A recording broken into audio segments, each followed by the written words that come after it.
Hey everyone, What If Fan here, bringing you another exciting part of What If Fishing System in Food Wars World. You can find the fanfic title and the original author's name on my Patreon page. Make sure to check it out and show them some love. If you enjoy the video, don't forget to like, subscribe, and ring that notification bell so you never miss an upload. Also check out my Patreon channel for early releases of all the series, where you can find all the series released one day ahead of YouTube. Alright, let's jump into it. Chapter 81, Banquet Cuisine. Buddha jumps over the wall. I'm up against Yuki, huh? Looks like my autumn election journey ends here too. Yuki, remember what you promised us, don't hold back. Shun Ebusaki didn't react much upon seeing his opponent was Yuki. Everyone had been mentally prepared. With so many people, someone was bound to face Yuki. Among the top 8, 7 were from Polar Star. The probability of encountering Yuki within their own group was too high, so Shun wasn't discouraged or surprised learning his opponent was Yuki. Of course. I promised you all, Yuki said with a smile. Facing someone from Polar Star, he would definitely use his full strength, absolutely no holding back.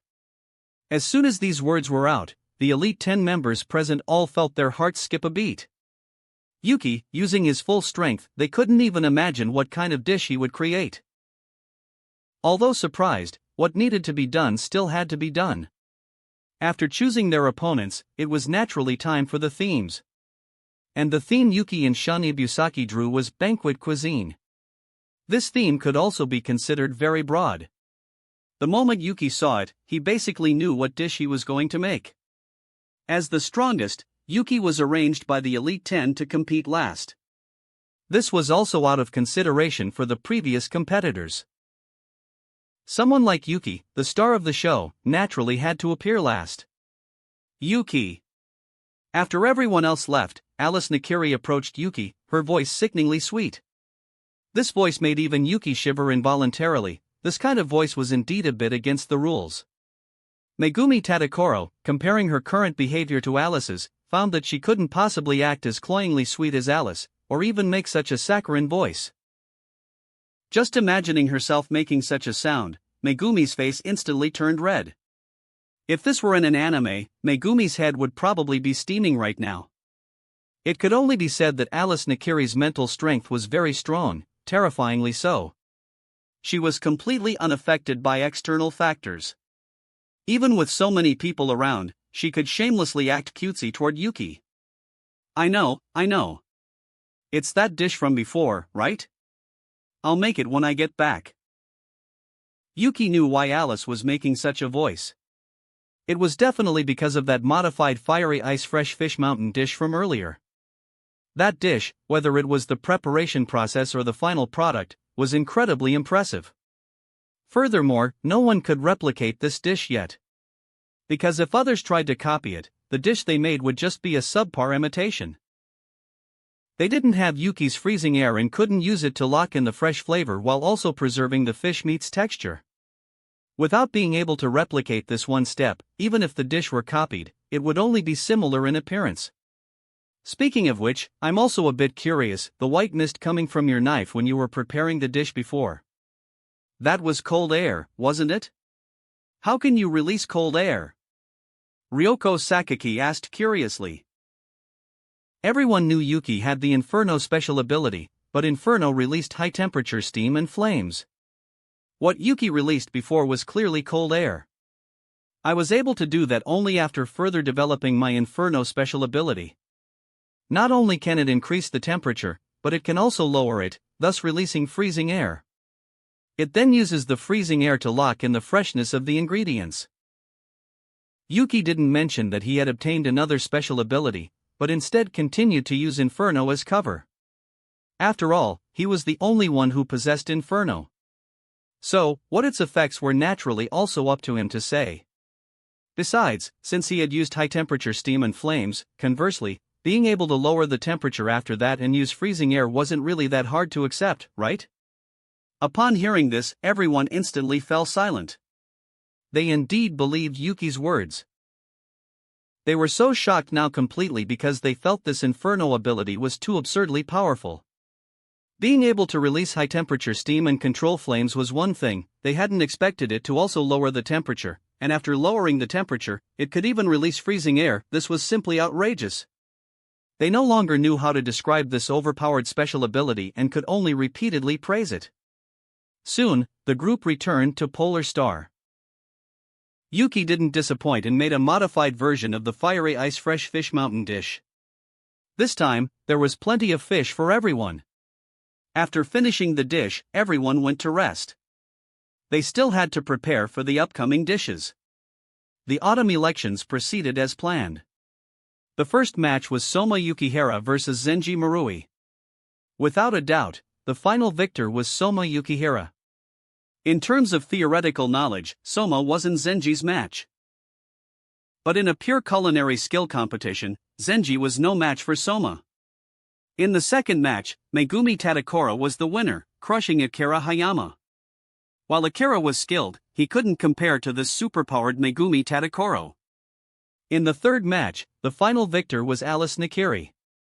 After winning, Alice Nakiri was incredibly happy. She hadn't been Ryo Korakiba's match for a long time now. For Ryo Korakiba, her attendant, to be stronger than her in cooking was something Alice Nakiri couldn't accept. But even though she couldn't accept it, she couldn't defeat him. On the contrary, the gap between them was gradually widening. Until she met Yuki. Under Yuki's guidance, Alice had finally won this time. Ryo Korakiba, on the other hand, was extremely annoyed by this. Being defeated by someone he had previously defeated, he couldn't accept it. It was clear Ryo Korakiba would be even more driven to improve his culinary skills in the future. And today was the final match, Yuki vs Shun Ibusaki. To take on Yuki, Shun brought out all his treasured ingredients. He specialized in smoked cuisine and had many rare ingredients he usually wouldn't bear to use. But facing Yuki, even if he was reluctant, he had to use them. Even though he knew that even using them, he would still lose, he absolutely had to give it his all. Wherever Yuki appeared, Senzaman Nakiri would also be there. And sure enough, Senzaman Nakiri appeared again at the judges' table. Besides him, there were two other elderly gentlemen. These two were also prestigious figures. This arrangement was mainly due to how awkward things had been for those two graduates in the previous match. So, this time, two elderly gentlemen were invited. Although their family's power and influence couldn't compare to the Nakiri family, they were very familiar with Senzaman Nakiri. So, they weren't nervous in front of Senzaman but rather quite casual. Banquet cuisine, huh? I wonder what kind of dish student Yuki will bring out. The other two had also heard of Yuki's reputation and had also watched the recordings of Yuki's previous matches, so they were also incredibly curious about Yuki. These ingredients. If I remember correctly, these should be ingredients for Buddha Jumps Over the Wall, right? Senzaman Nakiri was taken aback after seeing the ingredients Yuki brought out one after another. P.S. Buddha Jumps Over the Wall is a shark fin soup, quite similar to Naruto's Ichirako Ramen. Buddha jumps over the wall? Is he really going to make that dish? Although it perfectly fits the theme of banquet cuisine, the time is a bit too short, isn't it? The two elderly gentlemen also knew about Buddha Jumps Over the Wall. This dish was extremely famous. And for an authentic Buddha Jumps Over the Wall, just making it required a great deal of time. In a time-limited competition, no one would be willing to make this dish because it required long hours of stewing to reach its most delicious state. The competition's time limit was not enough. Time isn't a problem. This kid's Inferno ability can accelerate cooking. As long as he controls it properly, he can definitely shorten the time. Senzaman Nakiri didn't doubt Yuki's decision. The Inferno ability was too powerful, it defied logic. Although in cooking, there were things like pressure cookers, which could cook ingredients that required a lot of time to tenderize, even make them very soft, in a short amount of time. Correspondingly, doing so would affect the taste of the dish. The accelerating effect of Yuki's Inferno was even better than a pressure cooker's. And the power of the flames could directly extract the deliciousness from the ingredients, so there was no need to worry about the loss of flavor. This special ability is something countless chefs dream of. Unfortunately, the awakening of a special ability is completely random. The two gentlemen expressed both their envy and their helplessness. The awakening of a special ability was uncontrollable. And a special ability like Inferno, from ancient times until now, there had only been this one. But thinking about it, it also made sense. After all, this Inferno special ability was so overpowered, if it appeared in large numbers, that wouldn't do. There having been only this one from ancient times to the present only proved Inferno's value even more. As the host announced the start of the match, the competition officially began. This time, Yuki was making the Buddha jumps over the wall. So, even with his extreme speed, he would still need to spend some time on this dish. With the ingredients rapidly processed one by one, the audience also gradually realized that the dish Yuki was making seemed very complex. So many ingredients. Abalone, sea cucumber, clams, scallops. What on earth is he planning to make with so many ingredients? One of the students, while expressing his surprise, also had a puzzled expression. It was clear he had never seen this dish before. This was actually quite normal. Buddha jumps over the wall was a very famous dish in the culinary world. Not many knew how to make it or knew the detailed ingredients list. After all, once they heard about the preparation's difficulty, they basically started to back away. Wanting to integrate so many ingredients together was extremely difficult. Those are ingredients for Buddha jumps over the wall, but some of them I've never even heard of. It seems different from the Buddha jumps over the wall ingredients I know. A student from the Chukariori RS said. Other chefs might not be familiar with it, but chefs in the Chukariori RS were very familiar with it. As for the ingredients Yuki was using, although slightly different from what they knew, the versions of Buddha jumps over the wall were very numerous, so the ingredients also kept changing. Because there were too many types of ingredients, even Yuki spent a bit of time processing them. He's making Buddha jumps over the wall? Even if he has his Inferno special ability, isn't this too much of a gamble? Among the Elite 10, Taranori Kuga immediately recognized the dish Yuki was making. It's definitely a gamble. While I haven't made Buddha jumps over the wall myself, I've eaten it and heard about it before. Making this dish seems to require a lot of time to stew, right? The time needed is several times, even dozens of times, longer than cooking normal dishes. Eishi Tsukasa nodded. This Buddha jumps over the wall dish was very special. He even doubted if Yuki's Inferno could fully bring out the deliciousness of this dish in the end. What are you two even worried about? Since he wants to make this dish, he obviously has his reasons. And besides, even if he can't complete this dish, just completing a semi-finished product, do you think he'll lose? Rindo Kobayashi rolled her eyes. Their worries were completely superfluous. Hearing what she said, Eishi and Kuga also reacted. Indeed, Yuki couldn't possibly screw himself over. As for the opponent, although the opponent wasn't weak, this not weak was in comparison to other students, not in comparison to Yuki. Just as Rindo Kobayashi said, no matter how much Yuki messed around, he would surely win in the end. His opponent was too weak. At this moment, the Elite 10 members finally relaxed and stopped worrying, just watching Yuki operate. As for Yuki, he didn't know what these people were thinking, nor would he care if he did know. He was currently focused on his dish. The ingredients were processed one by one. Yuki directly poured these ingredients into the pot he had prepared. What Yuki was making was an even more enhanced version of the Buddha jumps over the wall. As all ingredients were stuffed into the jar, Yuki directly controlled the flames to begin to rise. Finally, a huge pillar of fire completely enveloped the pot, even engulfing Yuki himself in flames. Others could only see a massive pillar of fire standing in the center, unable to see anything else clearly. This scene made Senzim and Nakiri's eyes widen a bit. He still remembered the last time he saw such a scene was when Yuki made that special Mappo tofu. He hadn't expected this scene to appear again now. Chapter 82, Exquisite Deliciousness, the audience goes wild. Yuki's current actions were somewhat different from before. Previously, it was mainly to conceal his actions, to ensure the success of the magic trick. But this time, Yuki was focused purely on the cooking process itself. Cooking Buddha jumps over the wall required a lot of time, so Yuki's method this time was naturally also more aggressive. Continuously raising the temperature, he accelerated the cooking while ensuring the ingredients' flavors were preserved. To avoid any mishaps, Yuki kept both his hands on the earthen jar. He had promised the Polar Star residents he would give it his all and naturally wouldn't slack off. Using his evolving touch to ascertain the condition of the ingredients inside the jar, he continuously adjusted the temperature.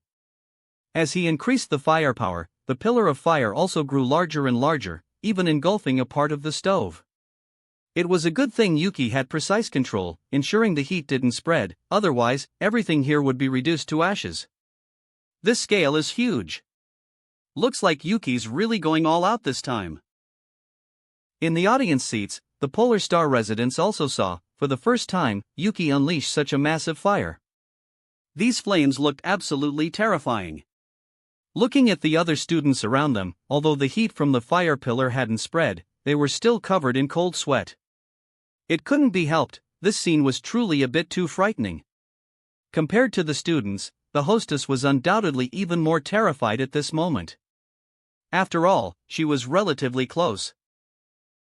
The visual impact of the fire pillar was much stronger for her than for others. The fire pillar continued for several dozen minutes. By the time it dissipated, Shun Ibusaki had already finished his dish, but he had been waiting for Yuki to finish.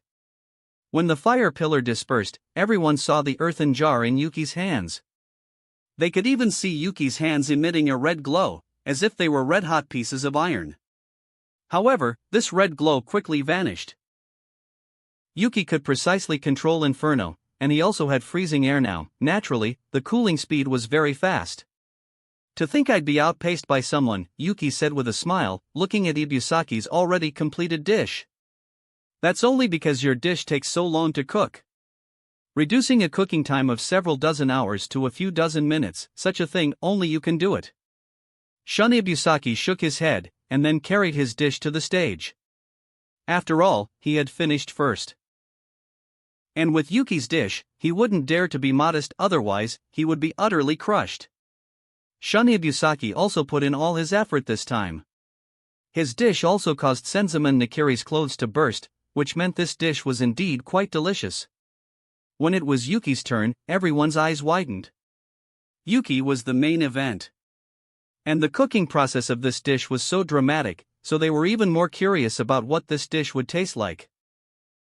After Yuki took the stage, in front of the judges, he directly opened the lid of the jar. To ensure the moisture inside wouldn't evaporate, Yuki had used Inferno to create a thermal layer on the outer surface, ensuring the broth inside wouldn't dry up. This way, there was no need to constantly add water, and it also ensured the flavor wouldn't be lost at all. This thermal layer not only preserved the broth but also sealed the aroma inside. So, no fragrance had escaped.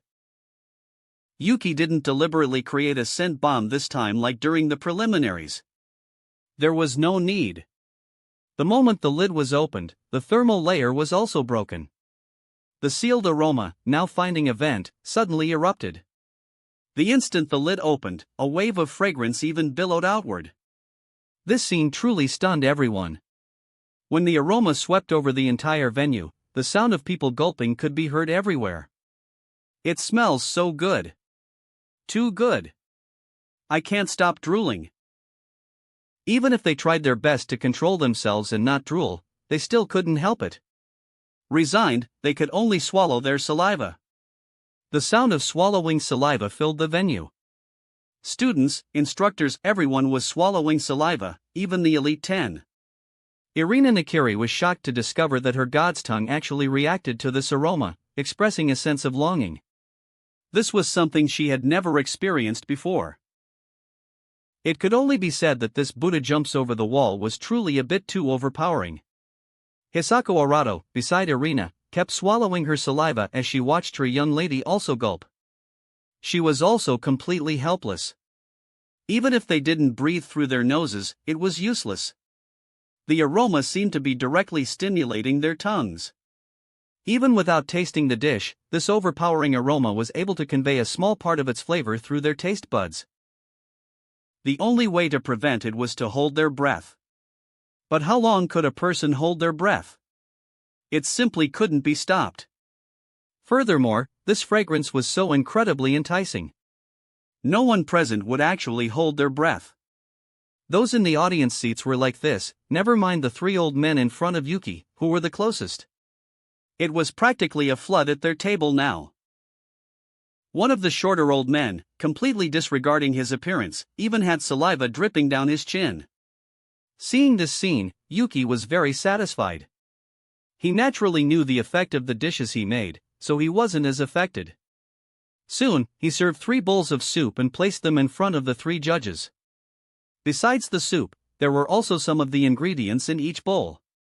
Seeing these 3 bowls of soup, the 3 judges' gazes couldn't look away.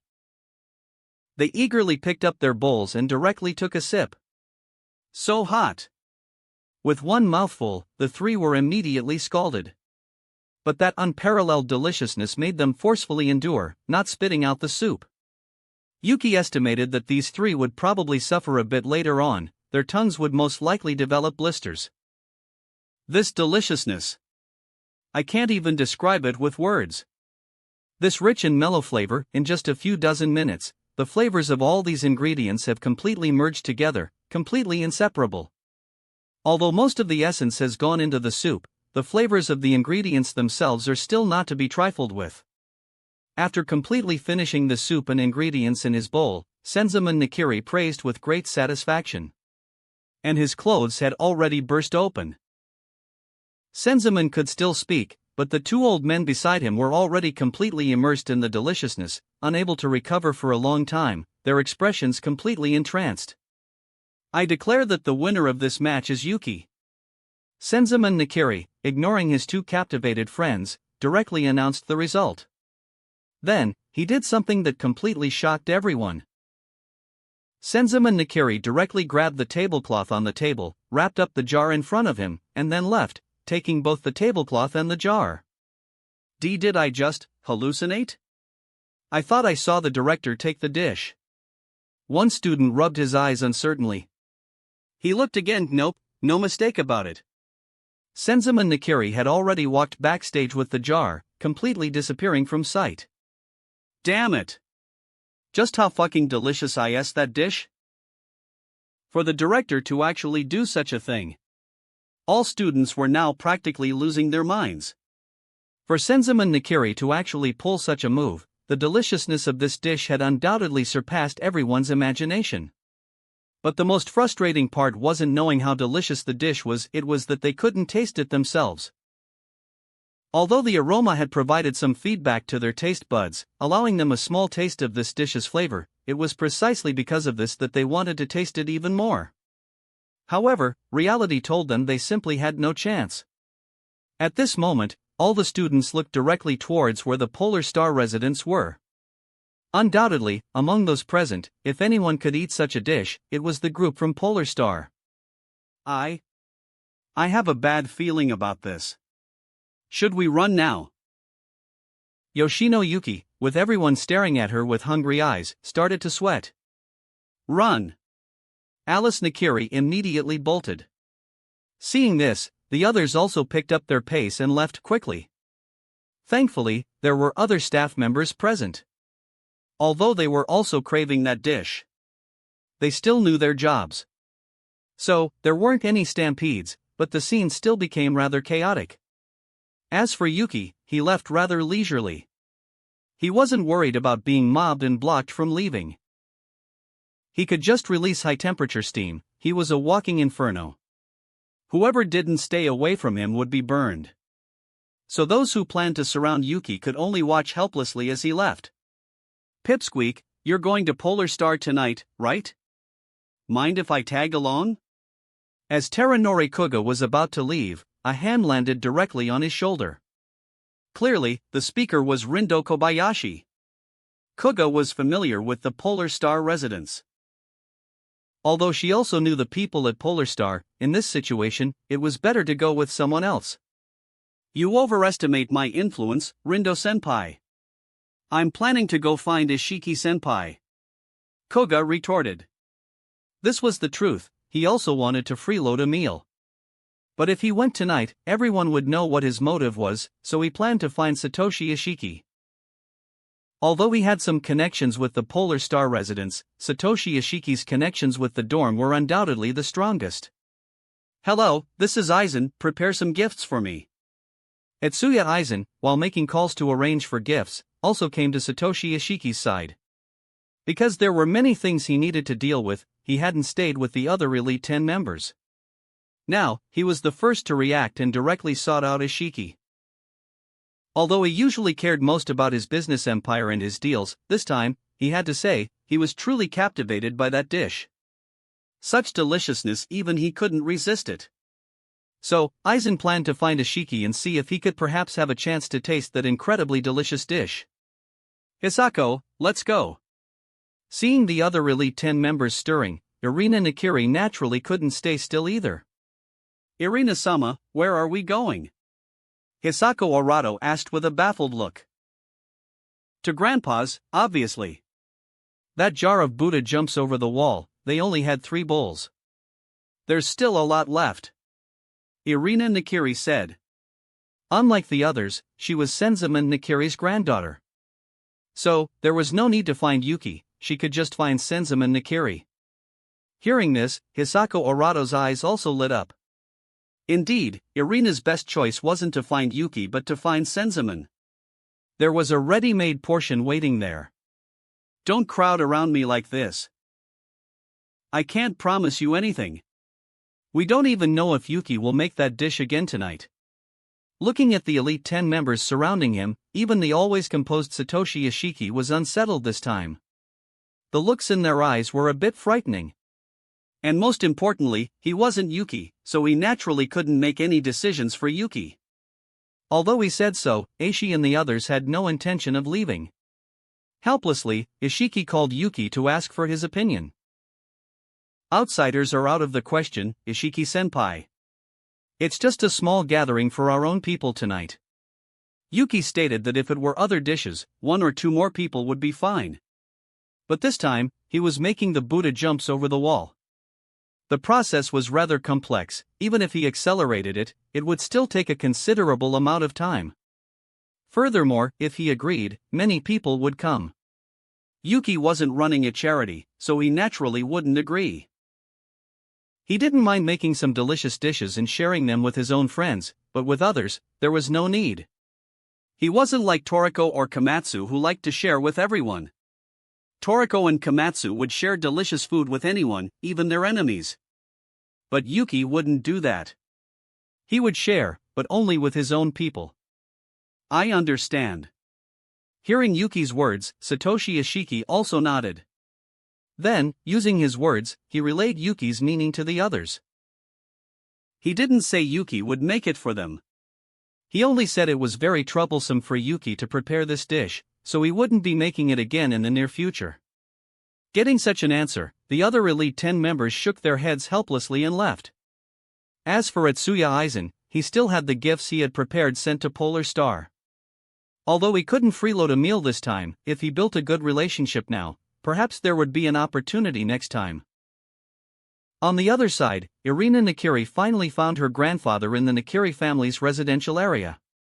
At this time, that jar of Buddha jumps over the wall had already been placed on the dining table. There were also several bowls beside it. Clearly, Senzaman was waiting for them. He took the Buddha jumps over the wall mainly so his granddaughters could try it. Of course, there was also some personal motive of wanting to keep it for himself. Chapter 83, Theme, Do, Soma's Misfortune. At this moment, Senzaman Nakiri had temporarily blocked 2 contacts on his phone. These 2 people were precisely the 2 old friends who had served as judges with him before. After the 2 of them came to their senses, they found that Senzaman had actually run off with the food. This had enraged them for a while. That dish was something Yuki brought out for the judges to taste. But Senzaman had actually run off with it to eat it all by himself. They bombarded Senzaman with a series of calls. However, Senzaman was also very clever. He knew their intentions, so he blocked these 2. This was Tatsuki, they couldn't find him here. "You're here. Come, sit down." The temperature now is just right, it won't scald you. Seeing Irina and Hisako Arado, Senzaman Nakiri welcomed them to sit down. There was no need to mention Irina, she was his granddaughter. As for Hisako Arado, he knew very well what she was like after being by Irina's side for so many years. So, he also let Hisako taste it. "Grandpa, shouldn't you call Alice too?" Irina Nakiri asked after sitting down. "No need to worry about Alice. The delicious things she's eaten at Polar Star are far more than what we've had here," Senzaman said with a smile. He learned from Alice that, although she hadn't completely won over Yuki yet, there had been significant progress between her and Yuki. Mainly, Alice was the one pursuing him, and quite brazenly at that, so the progress wouldn't be slow. "That's true." Irina nodded. Indeed, Alice, at Polar Star, had constant contact with Yuki. She had also heard from Alice that Yuki treated his friends very well. Polar Star's outstanding performance this time was entirely thanks to Yuki carrying them. Afterwards, the three of them tasted this dish once again. Hisako Arado initially declined, after all, she was a secretary. But under Senzaman's insistence, she also tasted it. "No wonder the smell alone made my god's tongue react. This dish, there are no flaws whatsoever. My god's tongue is completely satisfied." After a bite, Irina looked at the Buddha jumps over the wall with astonishment. If the previous Mappo tofu had been Yuki transforming flaws into advantages, which was why the god's tongue had overlooked them, this time, there were no flaws at all. Anyway, with her god's tongue, she couldn't detect any issues whatsoever. "Your god's tongue's development level isn't very high yet, so it's normal you can't taste any flaws. Never mind you, I even doubt your mother could find any problems with this dish. This dish is simply flawless," Senzaman said. This dish, to him, felt completely perfect. Although he didn't have the god's tongue, he was very old and had tasted countless exceptional dishes. He had even tried dishes made by many special-class chefs, but this dish felt very unique to him. It was unfortunate he couldn't send this dish to Mana. They were too far apart. If this dish was rushed over, it would be cold by the time it arrived. Once cold, whether eaten directly or reheated, the taste would be affected, and then, it definitely wouldn't pass his daughter's god's tongue. As for having Mana come back, that was even more impossible. Mana's current body couldn't handle such a journey, even with good transportation, her body was too frail. Although her life was preserved with nutrient solutions, that was just bare survival. After so many years without eating proper food, her body had long since been weakened. Furthermore, even if she were brought back, and they asked Yuki to make this dish, what if it still couldn't satisfy her god's tongue? So, Senzaman Nakiri could only give up on having his daughter taste this dish. There was no need to rush. Mana could still endure for a long time. Yuki's growth rate had already far exceeded their expectations, so what they needed to do now was wait for Yuki to fully mature. Hearing her grandfather's words, Irina Nakiri didn't inquire further. She knew very well that, as a father, if Senzaman Nakiri had any way to solve the god's tongue's problems, he would give it his all. So, there was no need for her to ask him about his next actions or plans, she just needed to trust her grandfather. And work hard herself. Since quite a bit of the Buddha jumps over the wall was left, the three of them ate until they were stuffed before finishing it all. At this moment, the three felt incredibly satisfied. As for Polar Star, Yuki made another batch for them. However, since there was no rush this time, it wasn't such a big production. After tasting Yuki's Buddha jumps over the wall, everyone was stunned. To think Yuki could make such a dish when going all out. Truly incredible. Unfortunately, our skills aren't good enough to judge exactly what level this dish has reached. Ryoko Sakaki sighed with emotion after finishing it. Never mind you young people. Even I hasn't tasted such a dish before. Fumio Daimito shook her head after hearing that. Her experience wasn't shallow, but even she hadn't eaten such a dish before and couldn't judge its true level. At this point, everyone started to anticipate the next rounds of the competition. After all, Yuki would still participate in 2 more matches. There would be 2 more dishes from him, both cooked with all his effort. They were very curious about what kind of dishes they would be. The next day, everyone received a call from the Elite 10, asking them to come draw lots. It should have been done yesterday, but because the scene was too chaotic yesterday, and the Elite 10 also needed to handle subsequent work, so they had temporarily put aside the matter of drawing lots. Now they called for everyone to come. The final result of the draw: Yuki vs Soma Yukihira, Megumi Tadakoro vs Alice Nakiri. Yes, I'm up against Yuki. Soma Yukihira's excitement made the Elite 10 members a bit baffled. Everyone else avoided Yuki like the plague. This guy was overjoyed by drawing Yuki as his opponent. It made them a little dumbfounded. Yukihira-kun, aren't you a bit too happy about this? Drawing Yuki-kun as your opponent, shouldn't you be, incredibly depressed? Your autumn elections journey ends here, Rindo Kobayashi said. I know I'll definitely lose to Yuki, but this is a chance to challenge him. Losing doesn't matter compared to such an opportunity. Soma Yukihira, being a cooking fanatic, naturally didn't care about winning or losing. There were no real stakes anyway. Just the opportunity to have a match with Yuki was good enough, even if he knew he was bound to lose. Yukihira-kun is really something, huh? Not caring about losing at all. Kuga, you were quite similar back then, weren't you? Eishi Tsukasa said, somewhat amused. The current Soma Yukihira reminded him of Teranori Kuga in the past. Kuga back then had also been obsessed with challenging Eishi. Even after suffering crushing defeats, he would still plot his next challenge. Kuga was also the type who didn't really care about victory or defeat, as long as he didn't have to pay too steep a price. This guy is just plain arrogant. Actually, internally, Kuga recognized Soma Yukihira. However, due to saving face, he didn't want to admit he was the same as Soma. Then it's time to draw the theme. After speaking, they drew the theme. The theme Megumi and Alice Nakiri drew was vegetables. Seeing this theme, Yuki knew the result already. Originally, Alice Nakiri was already somewhat inferior to Megumi Tadakoro. Now that they drew Megumi's specialty, Alice's elimination was practically a certainty. Upon seeing this theme, Alice Nakiri also knew she was doomed. She was very clear about the difference between her and Megumi. She had originally hoped for a better theme, so perhaps she would have a chance to win. But the moment this theme came out, she knew it was impossible. Of course, Alice wouldn't go down without a fight. She would still prepare properly and give it her all.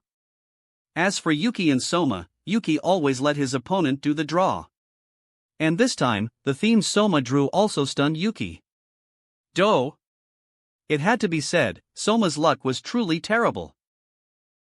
The subsequent match between Alice Nakiri and Megumi Tadakoro could be considered a battle between love rivals.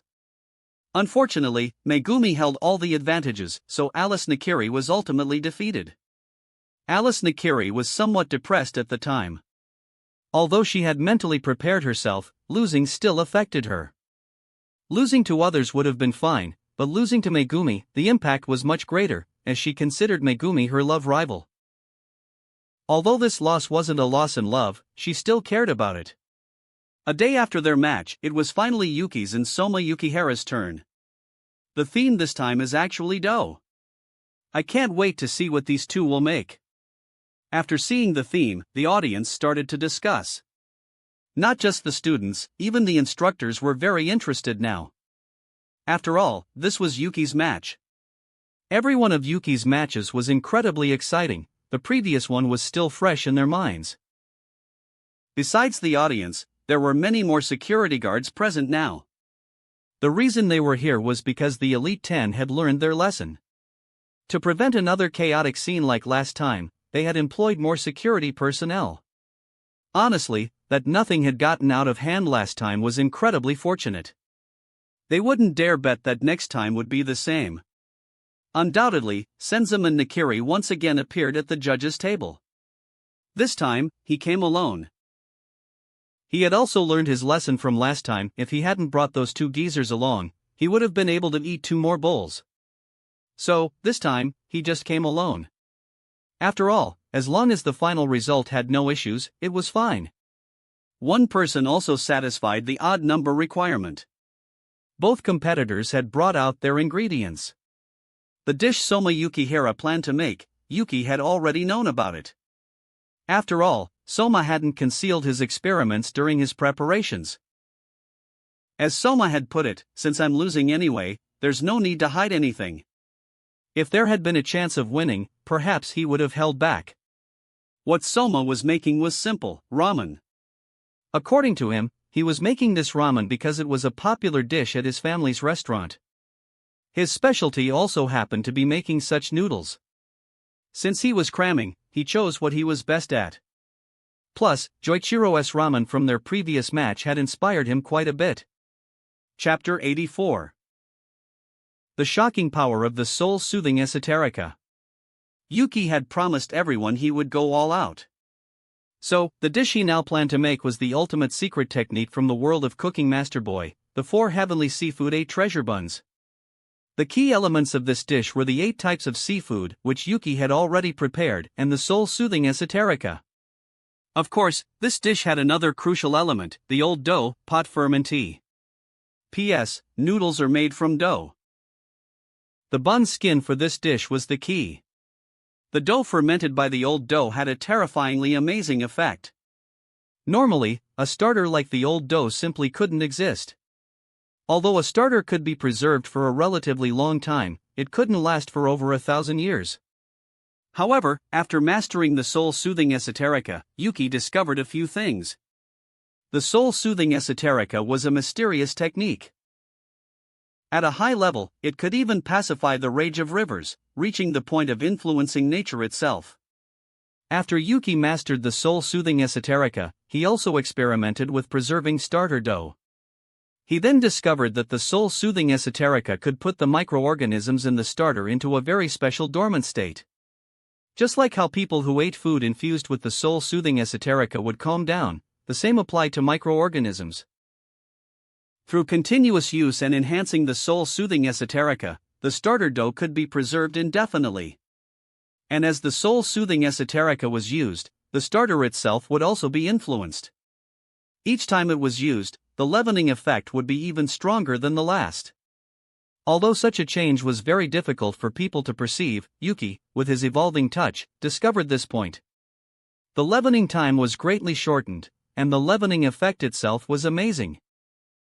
Combined with his Inferno ability, he could further accelerate the process. The starter in Yuki's hand now could be considered a semi-finished old dough. Students these days use something like old dough, pot fermentee? Senzim and Nakiri and the other professors were all very surprised seeing this. After all, this era already had yeast. Normal starter dough fermentation required a relatively long time, and the dough fermented with it might also taste sour, requiring more alkaline ingredients to neutralize it. But doing so would greatly affect the final product's appearance and texture. Using starter dough also had the risk of contamination by unwanted bacteria. Although there were some advantages, compared to that, more people were still willing to use yeast. Never mind young people, even many veteran chefs preferred yeast over starter dough. Yuki bringing out starter dough surprised everyone. Although using starter dough has its advantages, does he really have enough time? Roland Chappelle in the audience couldn't help but frown. Exactly. This isn't something his Inferno special ability can fix. While high temperatures can accelerate fermentation, excessively high temperatures would actually ruin the process. Jun Shiomi also frowned. This competition had a time limit. And this time, Yuki couldn't use Inferno to directly accelerate. For the previous dish, continuously raising the temperature with Inferno could speed up the cooking. But for the fermentation process, excessive temperatures were not acceptable. So, they were somewhat puzzled about why Yuki would choose to use starter dough for fermentation. Many chefs who knew the characteristics of starter dough couldn't help but frown. Yuki's actions once again baffled them. Yuki didn't care about what these people were thinking. He directly poured out the flour and quickly added water. Then, as Yuki's hand moved and rotated in the water, the flour and water began to rapidly mix. Initially, this process seemed normal. But soon, everyone noticed something off. The water and flour fused together incredibly fast, without even sticking to Yuki's hands. The kneaded dough, under Yuki's guidance, seemed to transform into a white snake, dancing in the air. How? How is he doing that? Dumbfounded, that's what everyone looked like. Yuki's hands weren't even touching the dough, yet as his hands slightly moved, the dough was actually twirling around his arm like a white snake. This scene, defying all logic, was simply beyond everyone's comprehension. Their worldviews crumbled. This was the white snake entanglement. Actually, Yuki could have prepared a rolling pin, but with this secret technique, there was no need for such a thing. The white snake didn't wrap around his arms for too long. Soon, it dropped directly into a tray nearby, which was quickly covered with plastic wrap. Then, Yuki began to do other things. He placed the previously prepared 8 kinds of seafood directly into clay pots for stewing, 8 clay pots moving together, each cooking a different ingredient. Only Yuki could easily accomplish this. At this moment, Yuki was essentially working on 2 fronts. On one side, using Inferno for heating, allowing the dough to rapidly ferment. His old dough was still just a semi-finished product. Although much more effective than normal starter, it was still far from the true old dough. So, Yuki directly used Inferno for heating, accelerating the fermentation process. On the other side, he was similarly using Inferno to cook the 8 kinds of seafood. The heat for each pot was entirely different. If this were before, doing this would have been a bit difficult for Yuki, as he didn't have 8 hands to touch all 8 pots simultaneously. But now, Yuki had evolving vision, so he didn't need to worry about this problem. Each of the 5 senses had its own advantages and disadvantages. Through his vision, Yuki could easily detect the changes in the dough and the ingredients. So, he had a firm grasp of this operation. However, doing this undoubtedly shocked everyone once again. Although it seemed Yuki was only working on 2 things at once, he was actually multitasking 9 things because the ingredients in the 8 pots were completely different. Yuki simultaneously cooking these ingredients was multitasking 8 things. Plus, the dough on the side, Yuki was multitasking 9 things at once. You can clearly see that the flames under each pot are different sizes, meaning he's not using the same heat for all 8 kinds of seafood. Instead, based on each ingredient, he's using entirely different heat levels. Teranori Kuga observed. This guy is turning into more and more of a monster. Who's ever seen a person multitask 9 things at the same time? Even 2 things at once is already considered incredible. Eishi Tsukasa and the others could only describe Yuki as a monster. And even on the monster path, he continued to progress further and further. Multitasking 9 things, can he really do it without any mistakes? Watching Yuki's actions, Irina Nakiri was also incredibly shocked. If he could still ensure there were no mistakes under these circumstances, that would be terrifying. I can't imagine what other surprises Yuki-kun has in store. That unique kneading technique just now was also incredible, Hisako Arato next to her also exclaimed. Yuki's actions really did shock everyone. From the dough kneading to now multitasking 9 things, no matter how you looked at it, it was outrageously incredible. Yes, and that dough kneading technique, it's practically a special ability on its own. Irina Nakiri nodded. Although she hadn't observed it closely, and she didn't have some kind of god's eye, she was, after all, still a very capable chef. So, through observation, she could roughly tell that there were no issues with the dough Yuki made. To be able to complete the entire kneading process in such a short time, and without appearing to exert much effort, that technique was terrifying. Plus, that impressive visual impact was also incredible. Almost everyone was envious of Yuki's dough kneading technique, but they also knew very well that never mind whether this thing was a special ability or not, even if it wasn't, he wouldn't teach it to them. Always bringing out these insane things. Soma Yukihara, as Yuki's opponent, also couldn't help but complain. However, his hands weren't slow. Seeing that Yuki was making buns, he knew his own dish would definitely be finished before Yuki's. After all, Yuki's dough needed fermentation. While Yuki could accelerate this process, it wasn't like accelerating the cooking of other dishes. On Yuki's side, he had finished stewing the 8 kinds of seafood and now focused primarily on the dough. Soon, everyone noticed that the dough in front of Yuki was actually expanding at a speed visible to the naked eye. Although this expansion speed couldn't compare to the effect of the old dough, it was still quite astonishing, practically changing in real time before their eyes.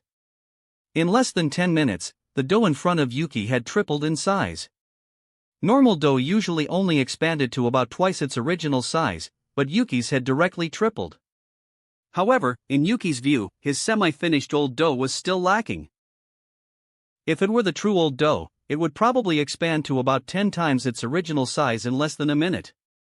At this moment, Yuki also knew this was the limit of his current starter. After setting aside a portion, Yuki began to further process the dough. While using the white snake entanglement to further knead the dough, Yuki also added other things. Eventually, the dough was divided into 4 portions and turned into 4 colors: black, green, white, and orange. The colors besides white were dyed using black sesame, spinach, and carrots respectively. The appearance of the 4 colors of dough once again piqued everyone's curiosity. The dishes Yuki made were always unique and magical, to the point where everyone had even forgotten about Soma Yukihira. And at this moment, Soma had already finished his own dish. Seeing no one was paying attention to him, he was also somewhat helpless. However, the necessary procedures still needed to be carried out. Only after he presented his ramen to Senzaman Nakiri did Senzaman turn his attention back to Soma's dish. Rich broth ramen, huh? After glancing at it, Senzaman Nakiri directly tasted a mouthful. From its appearance, there didn't seem to be anything special about this dish. Isn't this the same dish Joichiro-senpai made when he had that breakfast battle with Soma? Satoshi Ishiki recognized this dish. He had been one of the judges that time, so his impression of this dish was very deep. Really? Yoshino Yuki said with some surprise. That morning, she had gone to feed her small animals. When she returned, she found the competition had already ended, which made her feel quite regretful. Even if Joichiro didn't go all out, he was still a special class chef. The dishes he made wouldn't taste bad. He probably didn't completely copy it, maybe he added some of his own understanding. Satoshi Ishiki shook his head. Based on his understanding of Soma's cooking, under normal circumstances, Soma wouldn't completely replicate someone else's dish, he would definitely add some of his own understanding. And just as he thought, Soma had indeed incorporated his own understanding into this dish. Of course, he also retained the merits of Joichiro's cooking. Learning the merits of others, retaining one's own merits, and eliminating one's own dross, this was something Soma Yukihira always did. At this moment, Senzaman Nakiri had also finished tasting this dish. It had to be said, this dish did indeed amaze him, even to the extent of his clothes bursting. As expected of Joichiro's son. No wonder he calls him his greatest masterpiece. This growth rate is astonishing. Unfortunately, encountering Yuki, Soma is destined to be overshadowed in this life. Senzaman Nakiri had eaten Soma Yukihira's cooking before, so he knew how good Soma's culinary skills were. Compared to the beginning of the last term, Soma had changed dramatically. But unfortunately, he had met Yuki. No matter how fast his growth, he would be left so far behind he couldn't even see the taillights. After praising this dish, Senzaman once again turned his attention to Yuki. Because at this moment, Yuki had already started making buns. Yuki's speed was very fast, and making the bun skin was very simple. With a simple press of his hand, it was complete. Although it was just a simple press, it utilized Food Honor's control over strength. This way, he didn't even need to use a rolling pin. One press of his hands, and a bun skin appeared. And at a glance, there were no flaws at all, as if made by a machine. Of course, these bun skins were much better than machine-made ones. After all, machine processing was just brute force pressing. Yuki used finesse, ensuring both the bun skin's texture and its perfect appearance. Chapter 85. For Heavenly Seafood 8 Treasure Buns, the shocking soul-soothing esoterica. After completing the bun skins, what naturally followed was filling and shaping the buns. In the Cooking Master Boy anime, The 4 Heavenly Seafood 8 treasure buns had no folds and looked just like steamed buns. However, the buns Yuki made did have folds. This wasn't Yuki trying to be different. In the past, buns did indeed have folds, although they weren't called buns at the time. The folds of a bun symbolized exquisite skill and the meaning of a bountiful harvest, also reflecting the culture of the past. So, when Yuki made buns, he added the folds. As for the characters representing the 4 heavenly beasts, Yuki wrote them in Japanese kanji on the bottom of the buns. After finishing these buns, Yuki didn't sit idle but did another thing. He prepared quite a few bamboo strips. A bamboo boat woven from bamboo strips to hold the 4 Heavenly Seafood 8 treasure buns, this also corresponded to the seafood filling of the buns. P.S. A bamboo boat is commonly used to serve food in sushi restaurants. And bamboo had a unique aroma.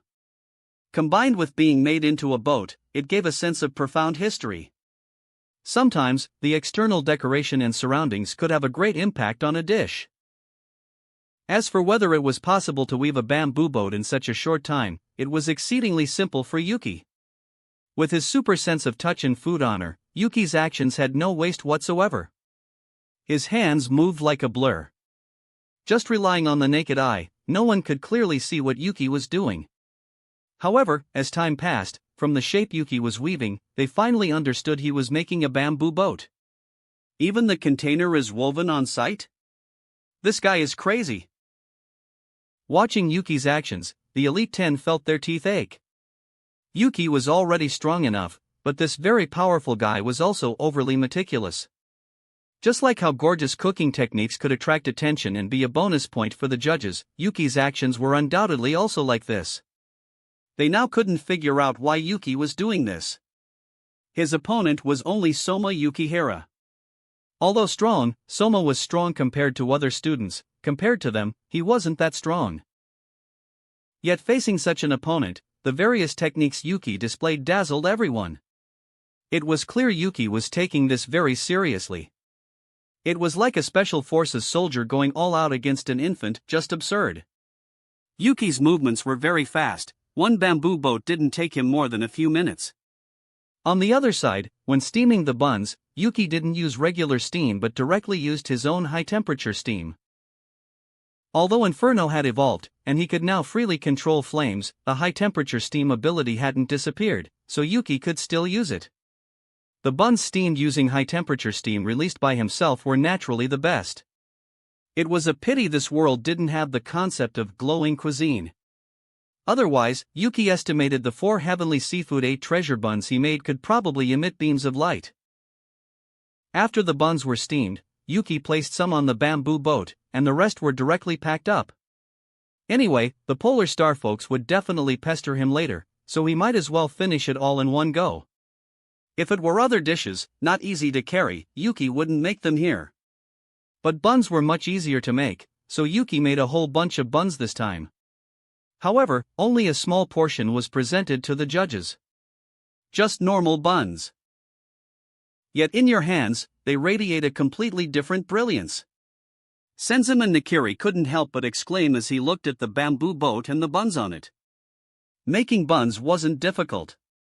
Any normal person, after some learning, even if they might fail initially, would definitely succeed after a few tries. Yet such a simple dish, in Yuki's hands, bloomed with a unique radiance. It was hard to imagine buns could be made so spectacular. Thank you for your praise, director. Please enjoy. For Heavenly Seafood 8 treasure buns, Yuki said. For Heavenly Seafood 8 treasure buns? That's certainly an apt name. You wrote the names of the 4 heavenly beasts on the bottom of each bun, right? Since Yuki hadn't concealed anything, everyone saw how he operated. Hearing this name, Senzaman also found it very fitting. For Heavenly was very clear, the azure dragon, white tiger, vermilion bird, and black tortoise written on the bottom of the buns. As for 8 treasures, it clearly referred to the 8 kinds of seafood. A very common and direct name. This is how. However, after taking a bite of the bun, Senzaman was utterly stunned. He subconsciously exclaimed, almost jumping out of his seat. But the next second, his shocked heart was calmed by a mysterious force, as if the earlier excitement didn't even exist. After eating one bun, Senzaman leaned back against his chair, a look of utter contentment on his face, emitting an air of relaxed laziness. What happened to the director? He was clearly very excited just a second ago, but the next second, he's turned into this. In the Elite 10 section, Rindo Kobayashi looked at Senzaman Nakiri with some confusion. This change was simply too dramatic, she couldn't understand it at all. I don't know. I'm very curious now. What on earth is in this dish? Why did the director react so strongly? Eiichi Tsukasa was also completely baffled and leaned closer, waiting for Senzaman to speak. Senzaman, maintaining this somewhat languid posture for a few minutes, finally snapped out of it. Incredible. After eating your dish, I feel completely at peace. All those earlier emotions were instantly smoothed out. This should be culinary heart, isn't it? You've already mastered culinary heart. After escaping the influence of the soul-soothing esoterica, Senzaman once again showed an expression of extreme shock. What? Culinary heart? No way. As soon as these words were out, most of the students were completely lost, but the few chefs who understood what culinary heart meant were freaking out. The Polar Star residents were among them. After all, thanks to Joichiro before, they knew what culinary heart was. Only first-class chefs could attempt to comprehend culinary heart. After comprehending it, they would become special-class chefs. Culinary heart was a requirement on the path to becoming special class. Yet Senzaman Nakiri was now saying that Yuki had mastered culinary heart. Hey! What are you freaking out about? What is culinary heart anyway? Tell us. Other students, their curiosity piqued, stared at these people, annoyed. These guys, who knew about culinary heart, every single one of them had shocked expressions on their faces. But they themselves didn't know. Although they knew it had to be something significant, this feeling of being in the dark was extremely frustrating. Did I hear correctly?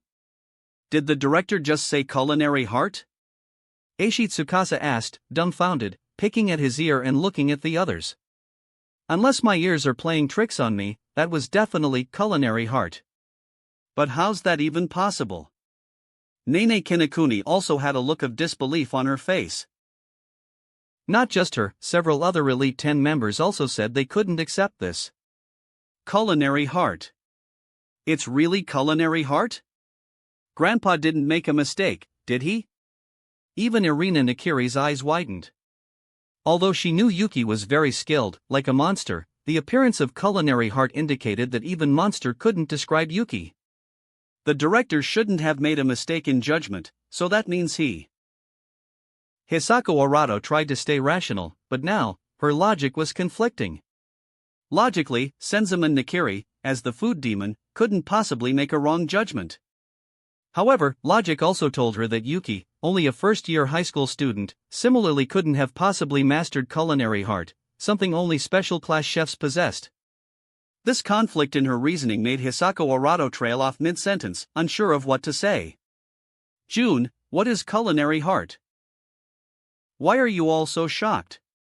Akira Hayama looked at Jun Shiomi, who had a look of utter terror on her face, and asked with some confusion. The other professors around also had similar expressions, even Roland Chappelle. Keep in mind, when Roland Chappelle faced students, he only showed a serious expression. Now, for him to even look shocked was simply unbelievable. Originally, I wasn't supposed to tell you so early. But now it seems there's no need to hide it anymore. Culinary heart represents a special class chef. Only special class chefs can master culinary heart.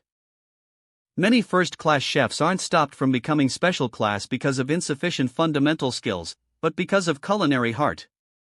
Without mastering culinary heart, no matter how skilled you are in other aspects, you will remain a first-class chef. Because culinary heart has the ability to move people's hearts. You saw the director's behavior just now, right?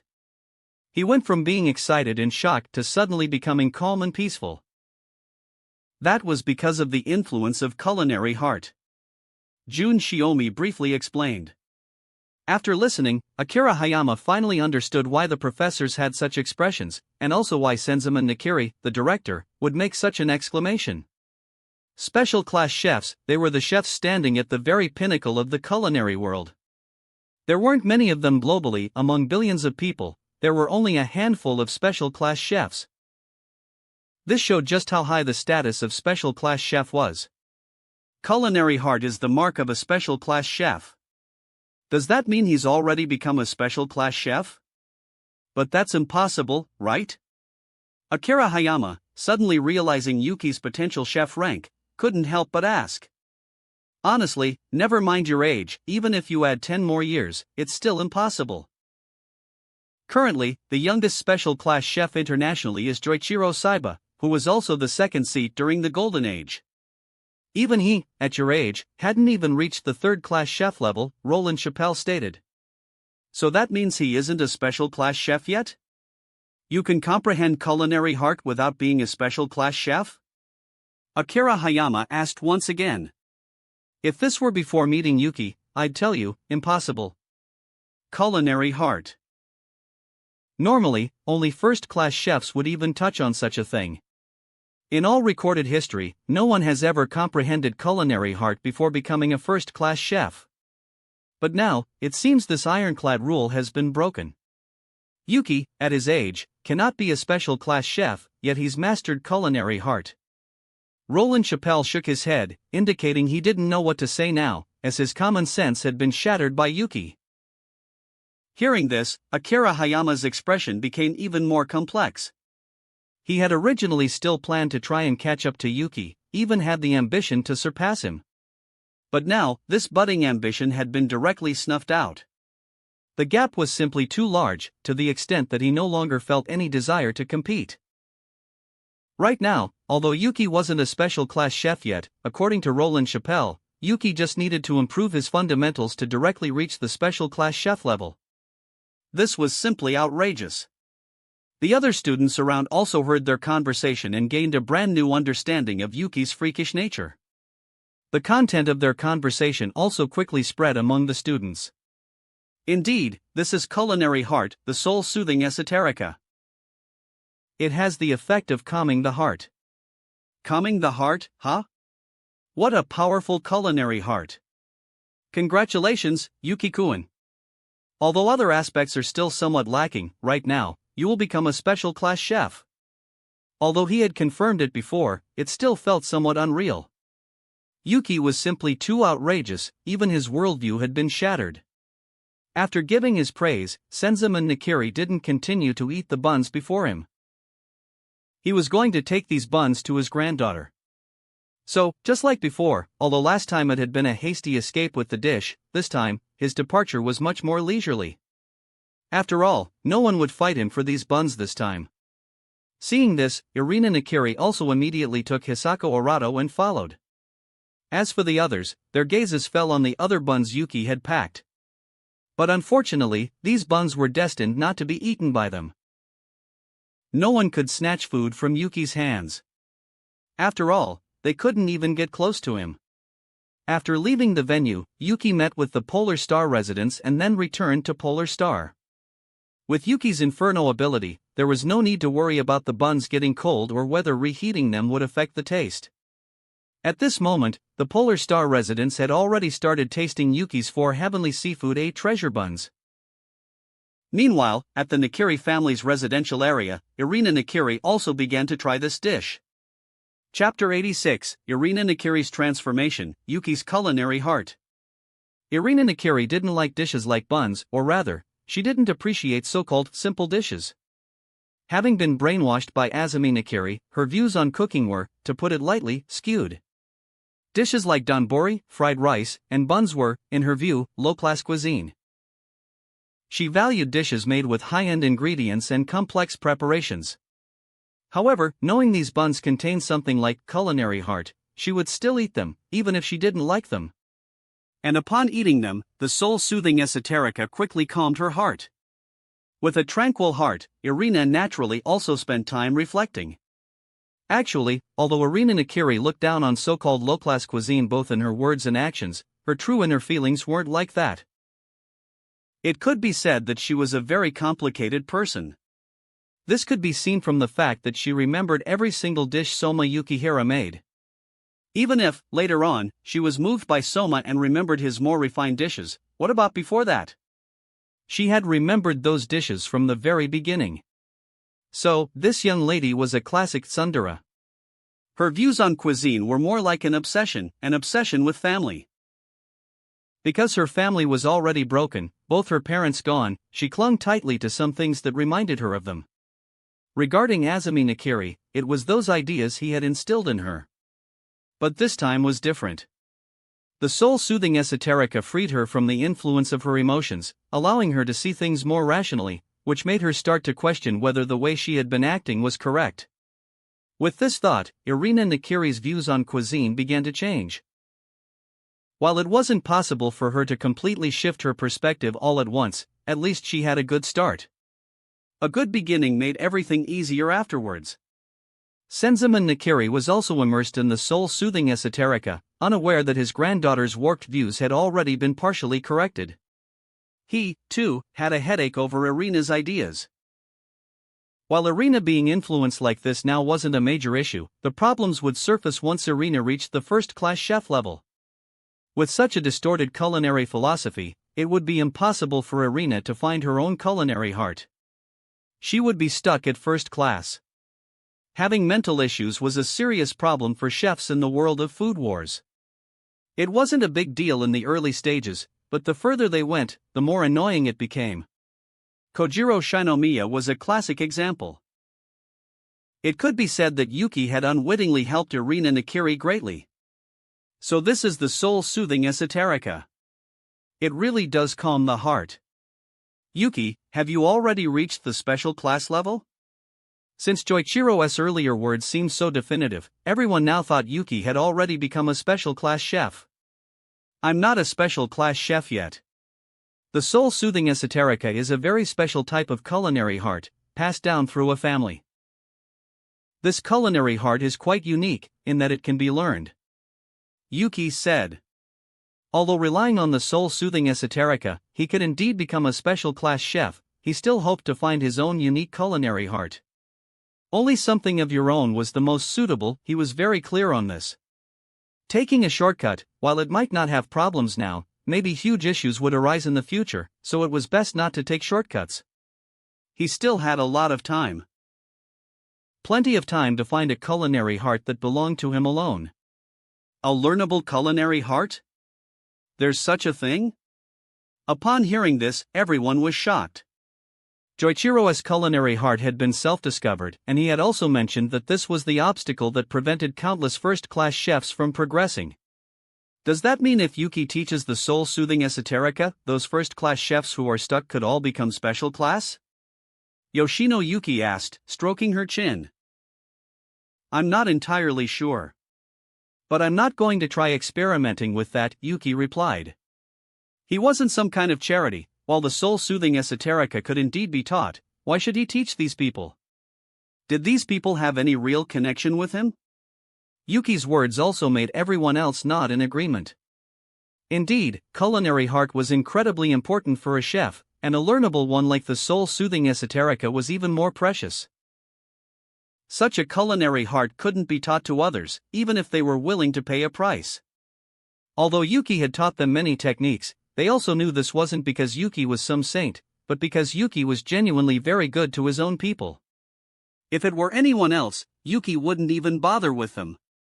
At this time, everyone constantly reminded themselves not to reveal this secret. Otherwise, the entire culinary world would target Yuki, which would be incredibly annoying for him. Just like that, after everyone finished the buns, they went to rest. For the final match, there was no need for a draw. After all, there were only 2 people left, and the main ingredient to be used was also directly announced, Pacific Sari. After all, Pacific Sari was a very popular ingredient in Japan. Moreover, this season was when the Pacific Sari was at its fattiest and most delicious. The finals were set for 10 days later. During this period, everyone needed to prepare their chosen dish and ingredients. The finals would still be held at the Chandra's room, except this time, it would be in the evening. Just like Yuki's previous match, the moonlight would purify the dishes. The meaning behind this setting was quite good. This match was between Yuki and Megumi Tadokoro. Just like before, the outcome was already certain. However, Megumi was still giving it her all. Since the fish market opened very early, the two made plans to head there first thing in the morning to pick out their desired ingredients. Are you really going to choose the Pacific Sori this early, Yuki? We have 10 days. Megumi Tadokoro looked at Yuki, somewhat puzzled. Yuki had already chosen his Pacific Sori, and a live one at that, which made Megumi even more confused. The reason why the school gave them 10 days was for them to have enough time to choose the highest quality ingredients and determine the dish they wanted to make. The quality of Pacific Sori caught each day varied, so choosing it today, in her view, wasn't the wisest decision. Moreover, Yuki even chose a live fish. I have my reasons. 10 days is enough for me to raise these guys to their optimal state, Yuki said, looking at the Pacific Sori before him. That's right. For these 10 days, Yuki didn't plan to directly purchase those fish from the sea. Instead, he would raise them for a while himself, using this time to nurture the Pacific Sori to the state he needed. Nurture them yourself? Hearing this, Megumi was astonished. Even the others who had come to the market with them were utterly baffled. Is this really okay, Yuki? You've never raised them before, have you? Yoshino Yuki couldn't help but ask. As Polar Star's resident livestock expert, she naturally knew how much effort it took to raise these kinds of ingredients. She was fully focused on trying to create the Polar Star chicken, but so far, she hadn't completely succeeded. I have my ways. You'll see, Yuki said with a smile. He had already used his vision to examine the physical condition of these fish. Although he hadn't really raised fish before, for him, even cramming last minute wasn't a problem. His abilities, when applied to any field, could allow him to quickly become among the best, even surpass everyone else, in an extremely short time. 10 days was more than enough for him. Hearing Yuki's words, the others didn't say anything more. After all, since Yuki said so, they could only follow his lead. Others might have the possibility of failing, but Yuki absolutely wouldn't. Even if Yuki didn't choose the best Pacific Sori and used an ordinary one, he could still easily win with his culinary skills. As for Megumi, since this was a competition, she naturally wouldn't use Yuki's fish. So, she planned to visit the market every morning. She bought some now to go back and experiment with her own dish. The other Polar Star students returned to their normal school life. After all, there wouldn't be any more competitions for a while. And the finals would also be held in the evening. That way, the students didn't need to worry about having classes, everyone could come and watch. Just like that, time flew by. The first day, Yuki browsed through various materials, forcibly stuffing this knowledge into his mind. The second day, Yuki started to look for the food Pacific Sori liked and added something to it. After being eaten, these added things could naturally adjust the condition of the Pacific Sori. Yuki wasn't worried about accidentally killing the fish. If he could kill the fish in his care, that would be strange. Starting from the third day, slight changes began to appear in the Pacific Sori's bodies. And the speed of these changes continuously accelerated, increasing every day. Until the 10th day, the Pacific Sori that Yuki had been raising had all grown larger in size. Of course, the key wasn't the size, but the meat quality. The meat quality of these Pacific Sori, Yuki guaranteed that absolutely nothing comparable could be found on the market. Yuki! Seeing Yuki's masterpiece, Yoshino Yuki immediately lunged forward, tackling and hugging one of his legs. The animal husbandry skills Yuki demonstrated made her realize that if she wanted to create her Polar Star chicken, it seemed she would need his help. Yuki was simply too all-round, easily able to cross the threshold of different industries and quickly reach an unattainable level. Let go first. When I have time later, I'll help you with your Polar Star chickens. Yuki was also somewhat amused. Yoshino Yuki was practically a pendant now. Moreover, raising this Pacific Sori during this period did make Yuki develop some interest in this aspect. So he agreed to Yoshino Yuki's request. He just happened to have ready-made experimental subjects here.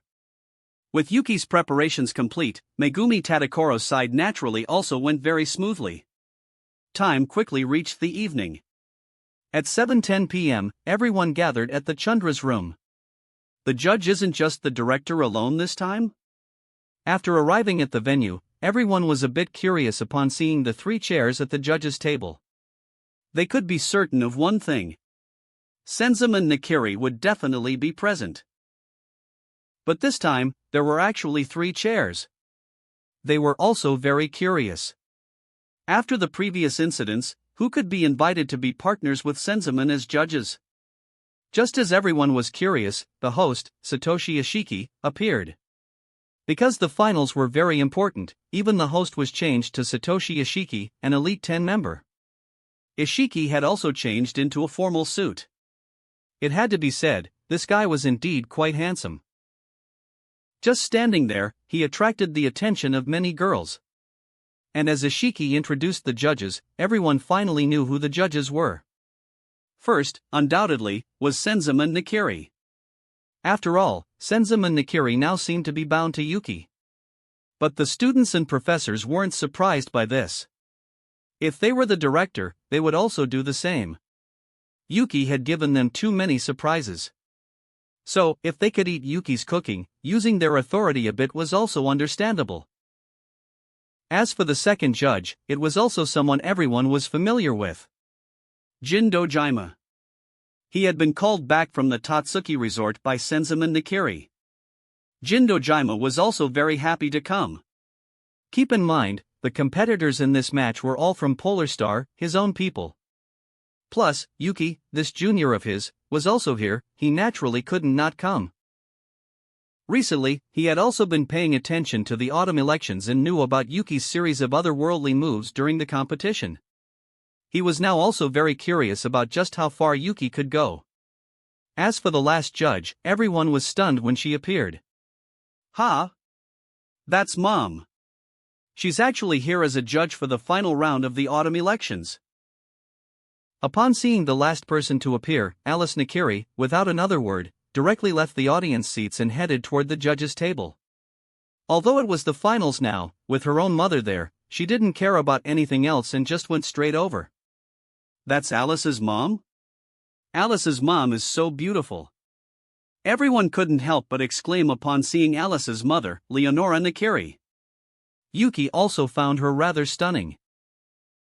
Although Alice's appearance was already a sight to behold, her mother was clearly also not lacking.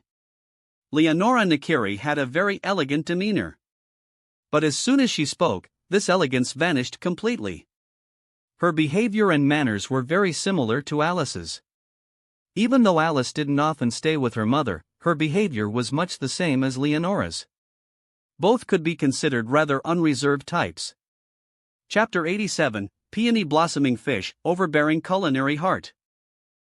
Leonora Nakiri's stark contrast in behavior also made many people can't help but comment.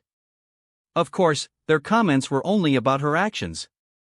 Although Leonora's behavior might seem unusual, she was undeniably an incredibly talented woman, very capable, a true powerhouse. After the judges were all in place, the competition naturally also began. Yuki also brought out his Pacific Sari. After being nurtured by him, the quality of this Pacific Sari was ridiculously good. It was a pity his small bait hadn't fished out any boneless mackerel pike from the Toriko world, those would have been the true ideal ingredients. The quality of this Pacific Sari is so high. Can you really buy such Pacific Sari at the market now? Senzaemon Nakiri was a bit surprised looking at the Pacific Sari Yuki brought out. Keep in mind, when fishing boats returned to shore, they sorted their catches. Those with excellent quality were mostly sold through special channels directly at a much higher price than the market price. So, Yuki being able to buy such ingredients at the market surprised him. He had no idea that these Pacific Sari had been nurtured by Yuki himself. Among those present, only the Polar Star residents knew this. After bringing out the Pacific Sari, Yuki once again took out the 7-star knives. Although the 7-star knives had appeared many times now, they still excited the audience. After all, Yuki's knife work every time looked like art. Such knife work, everyone naturally wanted to see more of it. Those are the 7-star knives, huh? Although we didn't bring them all out, the sharpness of these knives is really something. Leonora Nakiri said, looking at the 7-star knives Yuki brought out. She had read all of Yuki's profile long ago. The details of the 7-star knives were naturally already very clear. Yuki's 7-star knives are very special. Besides their sharpness, even their weight is different from normal knives. Alice Nakiri shook her head.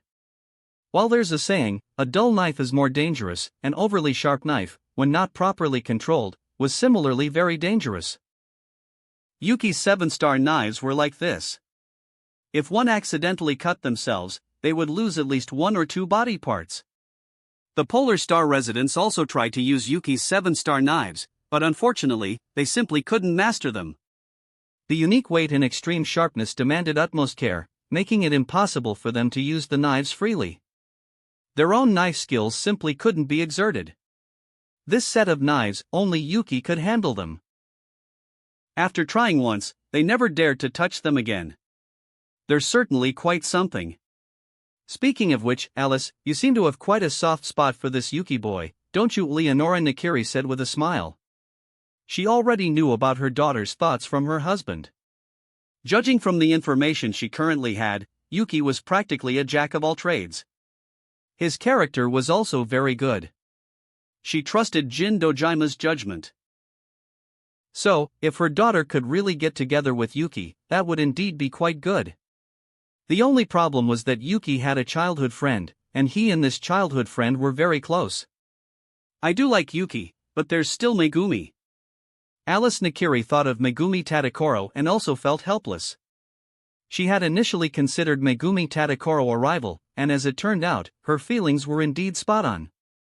Megumi Tadakoro's gentle personality. Even Alice couldn't bring herself to hate her, let alone other people. Then you'll have to give it your all, Alice.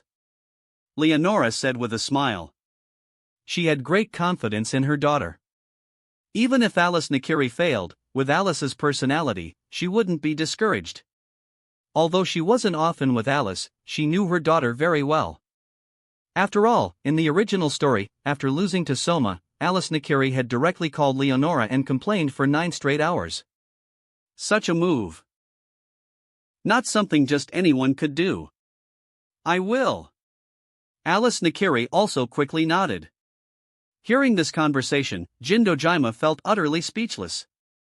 These mother and daughter were openly discussing how to capture this junior of his. However, he didn't think it was a bad thing. Jin Dojima treated Yuki almost like his own son. Yuki being popular with girls also made him happy. It was fortunate the microphones at the judges' table weren't turned on. Otherwise, if such a conversation got out, probably no one would have their minds on Yuki and his competition, but would all become spectators of this K-drama. As for Senzima Nakiri, he had tacitly allowed Alice Nakiri's actions. After all, Yuki's talent was truly terrifying, and now, this talent had more or less been converted into culinary skill. He knew very well that Yuki was destined to become the undisputed king of the entire culinary world. Such a person. The Nakiri family naturally had to build a good relationship with him. Although he was the head of the Nakiri family, he didn't intend to use his granddaughter as a bargaining chip. However, his granddaughter taking the initiative to have feelings for the other party, that was a different story. So, he was naturally very supportive. Hearing their conversation, he only smiled and didn't say much. Yuki naturally didn't know what they were discussing. His current focus was entirely on preparing the dish in front of him. The dish he planned to make was called peony sashimi. Ideally, peony sashimi should be made using black carp, but it wasn't a strict requirement. So, this time, Yuki intended to make peony sashimi. The Pacific Sori in front of him, thanks to his nurturing, had a high yield of meat. Plus, with a decent quantity, it was enough for this dish. The 7-star knives became afterimages in Yuki's hands. There was no need to use the Raging Bull Blue Dragon / or the Arhat Crystal /. Yuki only used the 7-star knives to perform the cutting. The 7-star flash severing knife dance was reenacted in Yuki's hands. Compared to the other two knife skill secret techniques, although the 7-star flash severing knife dance wasn't a secret technique, its visual effect was no less impressive. And it was more than enough to use it for cutting a few Pacific sari. However, Yuki didn't slice the fish too thinly this time. The reason was simple: these fish slices needed to be coated in batter and then deep fried. If the fish meat was too thin, no texture of the fish itself would remain in the end. The key element of this peony sashimi was still the fish itself. If the fish's flavor and texture couldn't be tasted, the dish would be an utter failure. After slicing the fish, Yuki marinated them. The marinating process usually required 15 minutes, but Yuki used a special technique to knead, causing the seasoning to quickly permeate the fish. The 15-minute marinating time was shortened to 5 minutes. After completing the marinating, Yuki coated the fish meat in batter, then used a stick to lightly tap the batter-coated fish. This step was mainly for achieving that special texture. For other chefs, this process was undoubtedly very tedious. After all, every single slice of fish needed to be struck dozens or even hundreds of times. Moreover, the force used couldn't be too strong, otherwise, forget about a special texture, the fish would be smashed to bits. Every single piece of fish required this operation. Naturally, it was strenuous physical work. But Yuki was different. His control over strength allowed him to complete the work of others dozens or hundreds of strikes in just a few. So, he finished this process very quickly. Finally, it was time for deep frying. Actually, normally making this dish would also require potatoes. Steam the potatoes, then mash them into a paste, creating a base for the peony flour. After all, although the deep-fried fish meat resembled flower petals, assembling them into a peony wasn't an easy task. So, they needed mashed potatoes to fix these fish petals in place, eventually creating the image of a peony. However, Yuki didn't intend to do this. He could assemble these fish petals directly. When cutting the fish earlier, he had already made some small notches. These notches would allow him to assemble the pieces like building blocks. And there was no need to worry about someone accidentally knocking it over with their chopsticks. As long as they didn't deliberately stir it, this peony flour wouldn't fall apart so easily. Yuki also prepared some cordyceps flour. After deep frying, these could serve as the flour's pistil. The plating was completed quickly. For plating, this dish didn't have any strict requirements. It was completely up to the chef's creativity. After Yuki completed the plating, this dish also looked incredibly grand and magnificent, giving a feeling of supreme elegance. Finally, Yuki also prepared some sauce. These sauces didn't have any strict requirements either. However, the peony fish dish, with the changes over time, had many different variations. Some believed the marinated fish tasted good enough on its own. But others believed that after adding special sauce, the taste would be even better. And the texture would also change along with the sauce. However, to ensure both flavors could be experienced, the sauce was separately placed in a small cup. The moment the sauce was finished, Yuki's peony fish was also complete. As for Megumi, the Pacific sari dish she made was a very common preparation. Lemon-scented salt-grilled Pacific sari. Making the dish she was most familiar with, most skilled at, that was the wisest choice. As for whether the dish would lack novelty, that wasn't important. Facing a strong opponent, trying fancy tricks when you didn't have the skill would simply be stupid. What an exquisite dish! I almost don't want to ruin it. Leonora Nakiri said, looking at the dish before her. Such a delicate dish, like a work of art, she felt reluctant to use her chopsticks and destroy it. I know this dish. It's peony fish, an imperial dish. However, this method is a bit different. You actually assembled the fish slices without using any external support. Senzim and Nakiri knew this dish and had eaten it before. What surprised him the most was that Yuki actually assembled the fish slices without using mashed potatoes, mashed Japanese yams, or other ingredients as support. And it didn't look like it would fall apart at all. It was hard to imagine how this was done.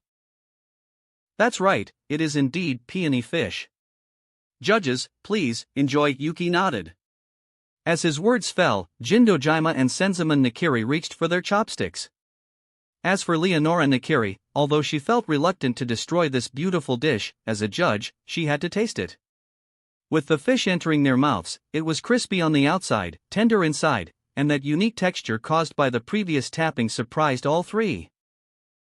However, before they could fully express their surprise, a very special culinary heart was directly transmitted into their minds through the dish. This was an incredibly domineering culinary heart, like an emperor reigning supreme. How is this possible? Wasn't your culinary heart that calming soul-soothing esoterica? Among the three, Senzaman Nakiri was without a doubt the most shocked. He had eaten Yuki's food imbued with culinary heart before and knew his culinary heart was the soul-soothing esoterica. Yet the culinary heart within this dish was clearly not that. Moreover, it could be said it had absolutely nothing to do with the soul-soothing esoterica. I don't think there's a rule saying a person can only have one culinary heart, Yuki said with a smile. The soul-soothing esoterica. The reason Yuki had it was because he fished out the white snake entanglement. However, that wasn't his own unique culinary heart. These past few days, he had made some progress with culinary heart. Perhaps it was because of this dish that made Yuki understand what his own culinary heart truly was. The peony was the king of flowers. When deciding what dish to make, he had somehow chosen this one. Now it seemed it must be because of his own culinary heart that he had selected this dish. Through this dish, Yuki had found his own culinary heart. Reigning supreme in the culinary world. This was Yuki's pursuit, and this dish perfectly expressed his unique culinary heart. There's indeed no such rule, but one person with two types of culinary heart if word of this got out. Jindojima couldn't help but exclaim. He himself was a first-class chef and was also searching for his own culinary heart, yet he still didn't have much of a clue. Yuki, his junior, had already mastered two types of culinary heart. And more importantly, Yuki wasn't even a special-class chef yet, not even a first-class chef. This was simply outrageous. Jindojima could only sigh and say Yuki was truly a monster among monsters. Two culinary hearts, unbelievable. Especially this second one. Honestly, it's perfectly suited for you, Senzaman Nakiri said with a smile. Yuki was destined to reign supreme in the culinary world. This was beyond doubt. After all, the culinary skills he had already displayed were at the forefront. Once he reached first-class chef, Yuki would immediately enter the special class level. And he'd be the only special-class chef with two types of culinary heart. Wasn't that the definition of reigning supreme in the culinary world? Only such a culinary heart would befit Yuki. At least, that's how he saw it. Chapter 88, Freeloaders Gather at Polar Star. Mom! While others were praising Yuki, Alice Nakiri, standing behind Leonora Nakiri, whispered. Hearing this, Leonora naturally understood Alice's meaning. Seeing that no one around was paying attention to them, she quickly picked up a slice of fish and put it into Alice's mouth. The speed was so fast that no one else reacted, only a very few people noticed. Yuki, watching this, was a little speechless. Clearly, both mother and daughter were quite proficient at this maneuver. Delicious. And this domineering culinary heart, should I say, as expected of Yuki? Feeling this culinary heart, Alice Nakiri admired Yuki even more. Yuki's culinary heart had truly broadened her horizons. The final result, without a doubt, was Yuki winning the championship, even getting a gold medal in the process. This gold medal actually contained real gold inside. It had to be said, the Nakiri family was truly loaded. Although the entire gold medal wasn't made of pure gold, its value was still considerable. After all, Tatsuki only held the autumn elections once a year, and only one person could get this gold medal. With the final award ceremony concluding, the autumn elections officially ended. This autumn election had practically become Yuki's personal stage. Although the other Polar Star residents were also outstanding, they couldn't compare to Yuki. People would only remember the champion. As for the others, they wouldn't leave much of an impression. Of course, this was only the students' first exposure to the wider world. There would be plenty of such opportunities in the future. Hurry up, you guys. We have to celebrate properly tonight. Yoshino Yuki urged everyone to return to the dorm. They had already decided to celebrate the results of the autumn elections that night. Yuki, wait up. Just as everyone was about to head back to Polar Star, a voice called out. Turning around, they saw Jin Dojima. Dojima senpai?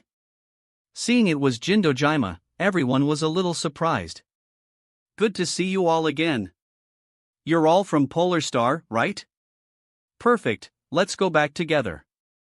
I haven't been back to Polar Star in a while, Jin Dojima said with a smile. He also came from Polar Star. Having recently heard from Yuki that Joichiro had visited, Dojima also decided to find some time to visit. This current opportunity was perfect. Jin Dojima usually had a lot of work, being the manager of Tatsuki Resort, so finding the time to come back and visit was quite difficult. Dojima-senpai is also going back to Polar Star? Awesome! Hearing this, everyone was quite happy. After all, Jin Dojima was a senior to Yuki. Although not blood-related, they knew Dojima looked after Yuki quite well. Moreover, Jin Dojima was a Polar Star alumnus, even after graduating. At this moment, Alice Nakiri, along with Leonora Nakiri, Senzaman Nakiri, Irina Nakiri, and Hisako Arato, also walked over. Yuki, can I bring a few more people to tonight's party? Alice Nakiri widened her eyes and spoke to Yuki in a cutesy, almost childish, voice. This tone made Yuki shiver involuntarily. I don't mind, but it depends on what everyone else thinks. Yuki looked at the other Polar Star residents. Hearing this, they all nodded immediately. Besides Hisako Arato, those Alice wanted to bring along were all Nakiris. They knew very well that the reason Yuki was asking them was out of respect for their opinion, but they were at Tatsuki now, the Nakiri family's turf. And those people were Alice's relatives. How could they possibly disagree? So they collectively agreed. Thus, Polar Star's party gained a few freeloaders. And everyone even got to ride in the private car provided by these VIPs back to Polar Star, no walking needed. Walking from here back to Polar Star would also take some time. However, while in the car, Yuki received a call from Satoshi Ishiki. And after hearing what Ishiki had to say, Yuki fell silent. At this time, Satoshi Ishiki hadn't joined them, not because he had stuff to deal with, but because he had been cornered by the other Elite 10 members when he returned backstage. These people were shamelessly trying to invite themselves over. Yuki didn't even need to think to know their true intentions. The autumn elections had just ended, and the top 3 were all from Polar Star, so Polar Star would definitely have a celebratory banquet. This also meant they would have the opportunity to eat Yuki's cooking. Precisely because of this, these people shamelessly mobbed Satoshi Ishiki, trying to get through to Yuki via him. Completely unable to refuse them or escape, Ishiki could only call Yuki. Whatever. There are already quite a few guests coming, might as well have them all come at once. In the end, Yuki didn't refuse. These guys had done this more than once already. Polar Star had received a mountain of gifts recently. He would be making those dishes tonight anyway. It didn't really matter if it was a little more or a little less food. If you're going to herd a sheep, might as well herd the whole flock, right? In that case, it was better to have them all come. Hearing Yuki's reply, Satoshi Ishiki breathed a sigh of relief. While Yuki wouldn't have blamed him if Yuki had refused, them being allowed in was obviously the better outcome. Alright, everyone. Yuki said yes. Now, please, get out of my way. Satoshi Ishiki looked at the people surrounding him, rather exasperated. Really? That's great. I'll send people over with gifts right now. Hearing this, the Elite 10 members quickly sprung into action, packing all sorts of gifts and sending their underlings rushing towards Polar Star. Yuki, after hanging up Ishiki's call, called someone else, Miyoko Hojo, of course, his #1 assistant. Having Miyoko Hojo manage the Chukariori RS for him really was worry-free. So, he called this capable subordinate over. Jin. Long time no see. Fumio Daimito, having already received a call beforehand, was prepared. After all, among the people coming this time was Senzaman Nakiri himself. She naturally had to be more careful and respectful. Although Polar Star did have an independent budget system at Tatsuki, and the school couldn't really interfere with them, they did have ways of setting rules. The Polar Star dormitory in the original story was almost demolished by Itsuya Aizen. It's been a while, Fumio-san. Jin Dojima smiled after seeing Fumio Daimito and gave her the gift he had brought. As expected of you, Jin. Always bringing gifts. Unlike that brat Joichiro, only coming back once after all these years, and empty-handed at that. Fumio Daimito couldn't help but complain about Joichiro.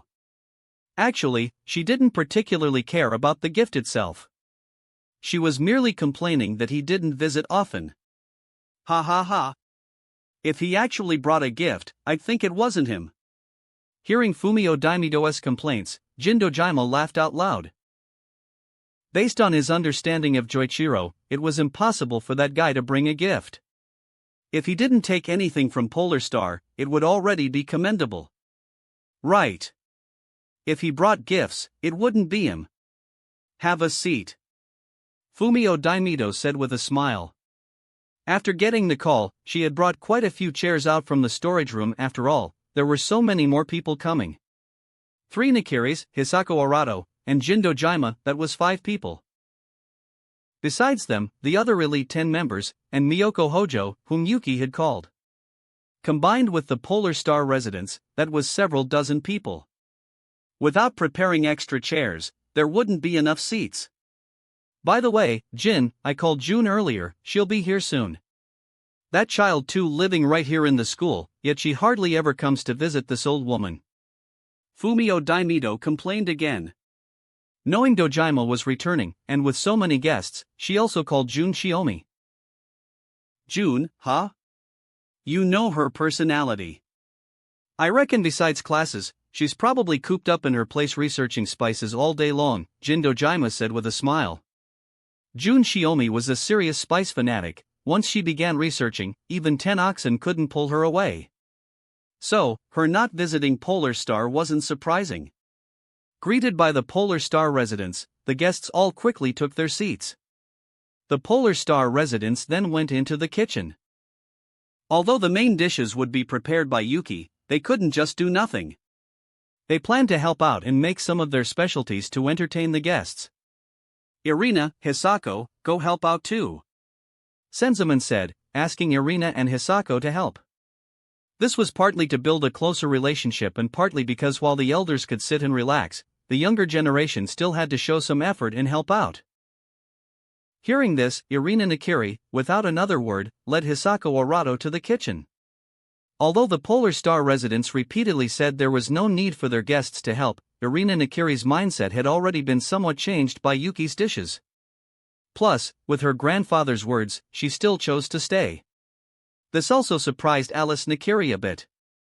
After all, based on her understanding, Irina was a super tsundere. If her offer to help was rejected, considering Irina's usual personality, she would definitely have left. But now, this cousin had actually stayed with a thick face, which quite surprised Alice. However, she didn't care much about it and continued with her preparations. The other guests also soon arrived at Polar Star. Quite a few intended to help out in the kitchen, but because there were too many people, in the end, all guests were shooed out. Polar Star was now even livelier than in the original story. However, a few people weren't here, Takumi and Isami Aldini, and Ikumi Nito. Originally, these people should have had some connection to Polar Star because of Soma Yukihira and thus been invited over. But now, with Yuki's presence, their connections with Soma had diminished, and naturally, no one invited them over. It's really lively. Ever since the Golden Age, fewer and fewer people stayed at Polar Star. It's been a while since there were so many guests, Fumio Daimito said, observing the situation in the kitchen. Isn't that because your standards were too high? Otherwise, Polar Star wouldn't have been short of students. Jin Dojima said, somewhat amused. He was naturally also very clear about Fumio Daimido's operations all these years. Polar Star was painstakingly established by you all. Those without skills couldn't casually enter, that would have ruined Polar Star's reputation. And it's proven that this old woman's decision was completely correct. This generation will become a new era, surpassing even your golden age. Fumio Daimido said with a smile. The golden age was no longer her ultimate goal. Now, reviving the glory of the golden age was a certainty. What she aimed for now were even greater achievements. This generation truly is very strong.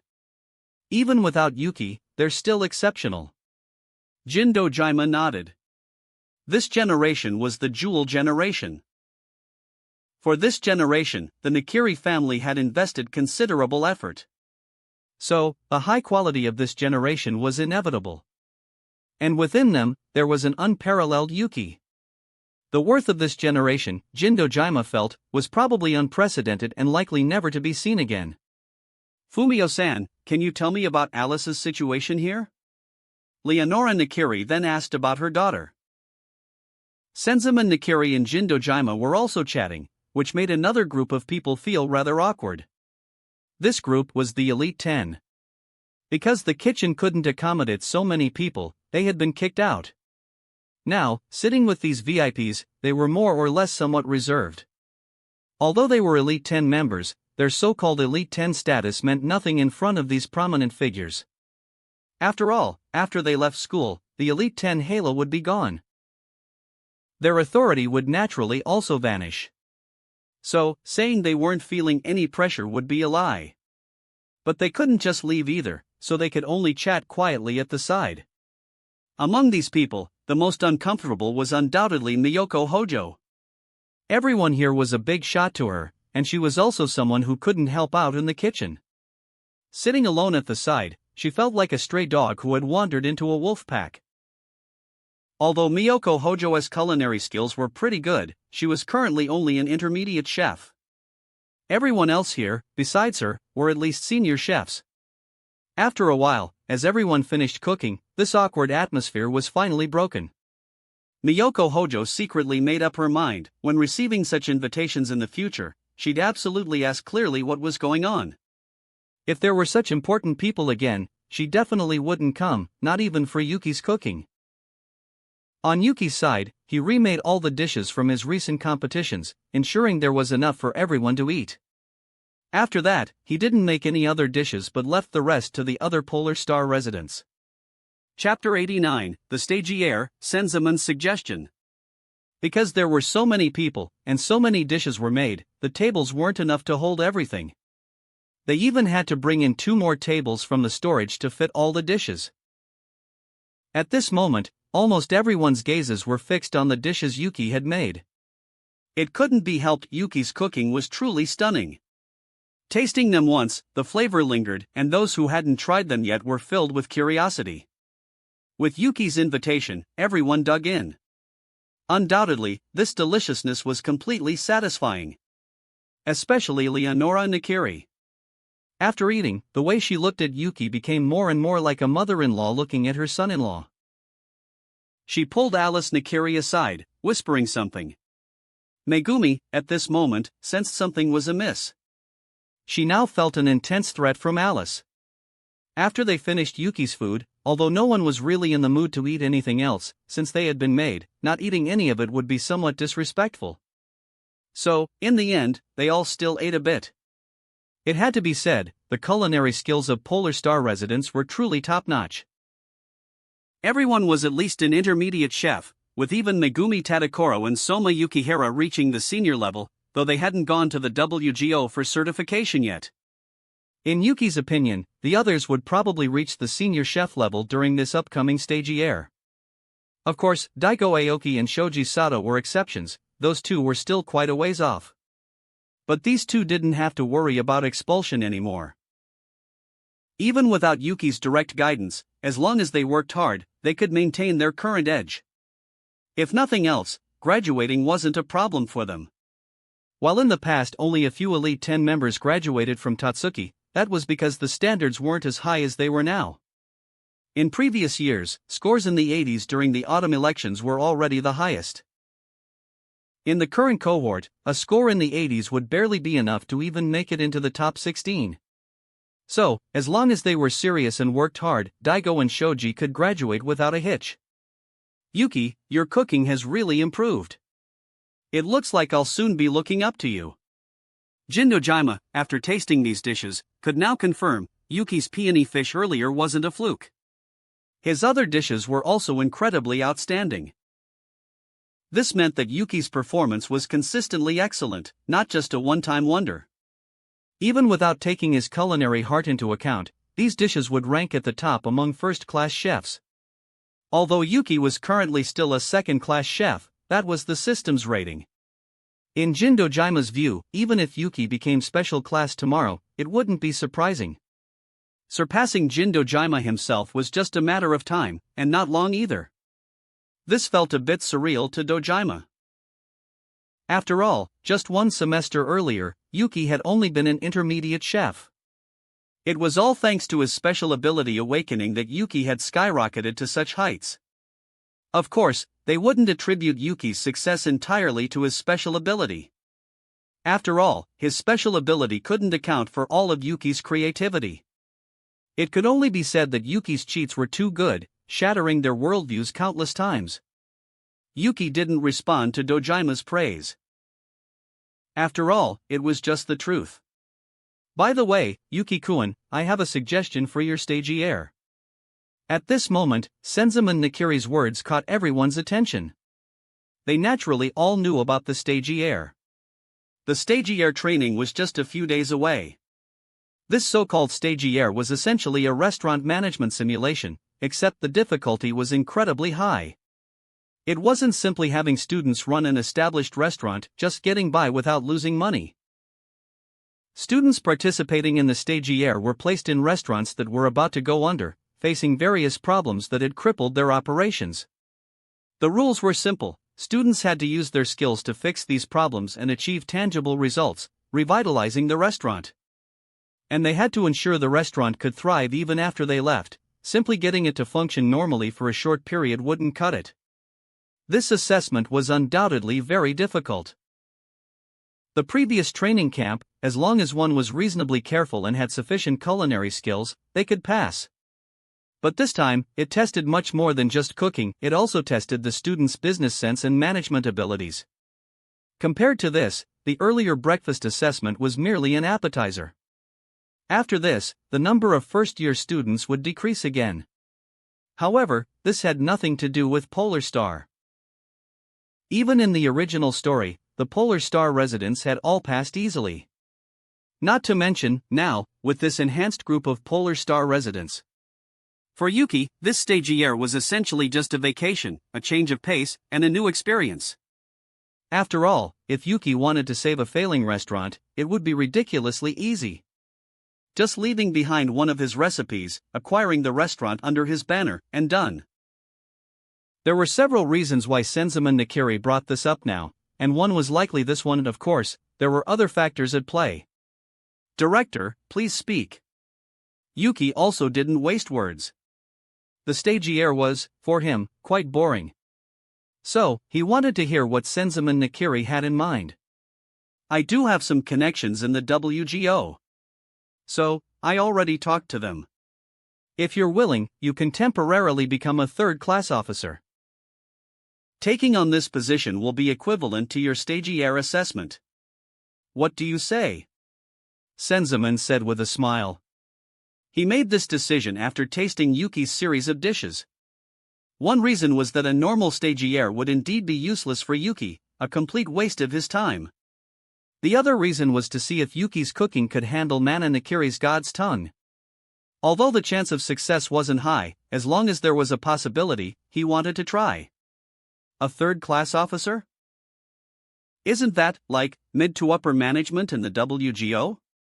Hearing this, not only were the Polar Star students shocked, but so were the Elite 10 members. This was a WGO third-class officer. Its weight was incomparable to that of some Elite 10 seat. And for a third-class officer, as long as they didn't screw up or commit any major blunders, they could keep this position for life. Their Elite 10 title, however, only lasted a few years. Moreover, now a third-class officer, there was also the chance of promotion in the future. With Yuki's culinary skills, becoming a special class officer was only a matter of time. So now, besides being shocked, they were incredibly envious of Yuki. A third-class officer was a member of WGO's mid to upper management, holding considerable power and authority. With their current qualifications and culinary skills, wanting to reach the level of third-class officer would take them years, maybe even decades. Yuki was only a first year in high school, and through connections, he was able to directly reach the level of a third-class officer. Even if Senzaman said this was only temporary, with Yuki's skills, turning it permanent wouldn't be difficult. Yuki naturally knew what Senzaman was planning. However, he also knew that becoming a third-class officer would definitely be beneficial for his growth. It would be a good opportunity to meet many exceptional chefs. Although there weren't many chefs currently who could beat him, Yuki wouldn't let it get to his head. As they say, you can learn something from everyone. There was always something worth learning from others. Yuki always cautioned himself not to get arrogant. He had seen way too many examples of people tripping over their own egos. I accept. Thank you, Director. Yuki directly agreed after some thought. Hearing this, Senzaman smiled. He understood Yuki well enough and knew that Yuki probably could already guess his motives. Yuki agreeing now meant he was willing to help them. So, naturally, Senzaman was happy. After the party, everyone left and returned to their own places. The next morning, Senzaman directly called his daughter. He had already discussed it with Mana Nakiri before, and Mana had agreed to give Yuki the position of a temporary third-class officer. That's why he had brought it up. Father, calling this early. Did Yuki reply? Mana Nakiri, seeing her father call so early in the morning, and since the autumn elections had ended yesterday, could guess the reason for his call. He accepted. Now it's up to you. Once the stagiaire starts, I'll send him over. Senzaman confirmed. Great. Then, Father, you don't need to worry about my end. What I'm most interested in is his cooking. Let me see if his cooking can satisfy the god's tongue. Mana Nakiri said with some anticipation. You shouldn't expect too much just yet. While his culinary skills can already be considered top-notch internationally, he's still very young. He still needs time to grow. Senzaman cautioned her. He was afraid Mana Nakiri couldn't wait. Although Yuki was strong, there was still a lot of room for improvement. He didn't want his daughter to get fixated on this single possibility. Don't worry, Father. I've waited so many years, I understand rushing these things doesn't work. Mana said that she knew better than to be impatient, although previously, she had been losing patience. That was because there was no hope in sight. Now that there was hope, and hope within reach, she naturally also had more patience. By the way, Father, if possible, bring Irina along as well, Mana Nakiri said. This request surprised Senzaman. Mana hadn't wanted to meet Irina in all these years. Although Mana Nakiri always acted very strong and assertive in front of Irina, truthfully, she had been afraid of her daughter blaming her. After all, it was a fact that she abandoned her child and left. Even if it was caused by the god's tongue, she had still done it. Bring Irina here? Are you sure you've thought this through? Can you face Irina now? Senzaman had an inkling as to Mana Nakiri's motives. Originally, both he and Mana had the idea of somehow having Yuki and Irina Nakiri become closer. However, due to Irina's personality, her interaction with Yuki wasn't frequent. While Alice Nakiri was also working on it, wanting to truly guarantee a solution to the god's tongue's problems, it would be best if Yuki and Irina became a thing. So Mana Nakiri's current actions were clearly meant to create an opportunity for Yuki and Irina to interact. As for Alice, they had already come to terms with it. Yuki was destined to become a culinary legend. For such a figure, having a few women by his side was normal. Even Mana Nakiri thought that if she had encountered such a man, perhaps she would have been willing to share him with others as well. After all, Yuki was simply too exceptional. She even suspected Yuki could, with his own power, single-handedly elevate the level of the entire international culinary world by several tiers. At that point, Yuki would become a pioneer for the entire culinary scene. With such status, if the Nakiri family could be associated with him, it would be a boost to their standing. What I want is irrelevant now. Even if Irina blames me, as long as the god's tongue's curse can be broken, as long as she doesn't suffer the same fate as I did, it's worth it. Mana Nakiri had thought this through. Having experienced the torment of the god's tongue herself, she knew what choices were the most important. In that case, I'll arrange for Irina to come along as well. But how do you plan on having Irina and Yuki interact? Senzaman Nakiri asked again. As a third-class officer, having a secretary isn't unusual, right? Mana Nakiri said with a smile. Hearing this, Senzaman's expression turned a bit strange. To make Irina Nakiri someone's secretary, probably only Mana would come up with such an idea. But thinking about it, it wasn't a bad idea. Although Irina Nakiri's status wasn't low, compared to Yuki, she was indeed incomparable. And being Yuki's secretary, Irina's relationship with him could naturally also become closer. As for whether Irina could be a good secretary, she did have an excellent secretary of her own. Senzaman Nakiri planned to also send Hisako Arado along. Hisako could do the actual secretarial work, freeing up Irina Nakiri's time to interact more with Yuki. Then let's do that. After all, an assessment like the stagiaire is just a formality for Irina. Senzaman Nakiri was naturally very clear about his granddaughter's skill level. With Irina Nakiri's culinary skill and status, in Japan, going to any restaurant, she'd be treated like a VIP guest chef. The stagiaire assessment, for her, was just going through the motions. With her god's tongue, just making a few slight adjustments to the dishes there would be enough to revive any failing restaurant. At this moment, Irina Nakiri still had no idea her mother and grandfather were scheming to make her someone's secretary. Chapter 90. Irina Nakiri's shock, a surprising fishing reward. What? You want me to be Yuki's secretary? A few days later, at the Nakiri family residence within Tatsuki, Senzaman Nakiri informed Irina Nakiri of this decision. After hearing what her grandfather had to say, Irina was utterly dumbfounded. She was a Nakiri, the young lady of the Nakiri family, possessing the god's tongue, and now they wanted her to be someone's secretary? With her status, who would even be worthy of having her as a secretary? Well, actually, maybe there was one person, Yuki. Not just potential, he was already an incredibly skilled chef. In the future, as long as Yuki was willing, never mind controlling the entire culinary world, just a small move from him could send shockwaves through it. Compared to that, her own status as a Nakiri seemed a bit underwhelming. That's right. You know your own culinary skills and your status. Having you participate in a normal stagiaire would be completely pointless, a waste of your time. Besides, this decision wasn't made by me alone. Your mother also wants to see you, Irina. Senzaman Nakiri directly played his trump card. As expected, at this point, Irina Nakiri's expression changed. After all, what she valued most was family.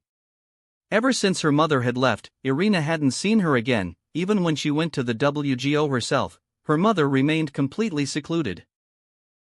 She never understood why. Although as she grew older, she learned about the god's tongue's drawbacks, she still wanted to ask her mother directly what she had been thinking.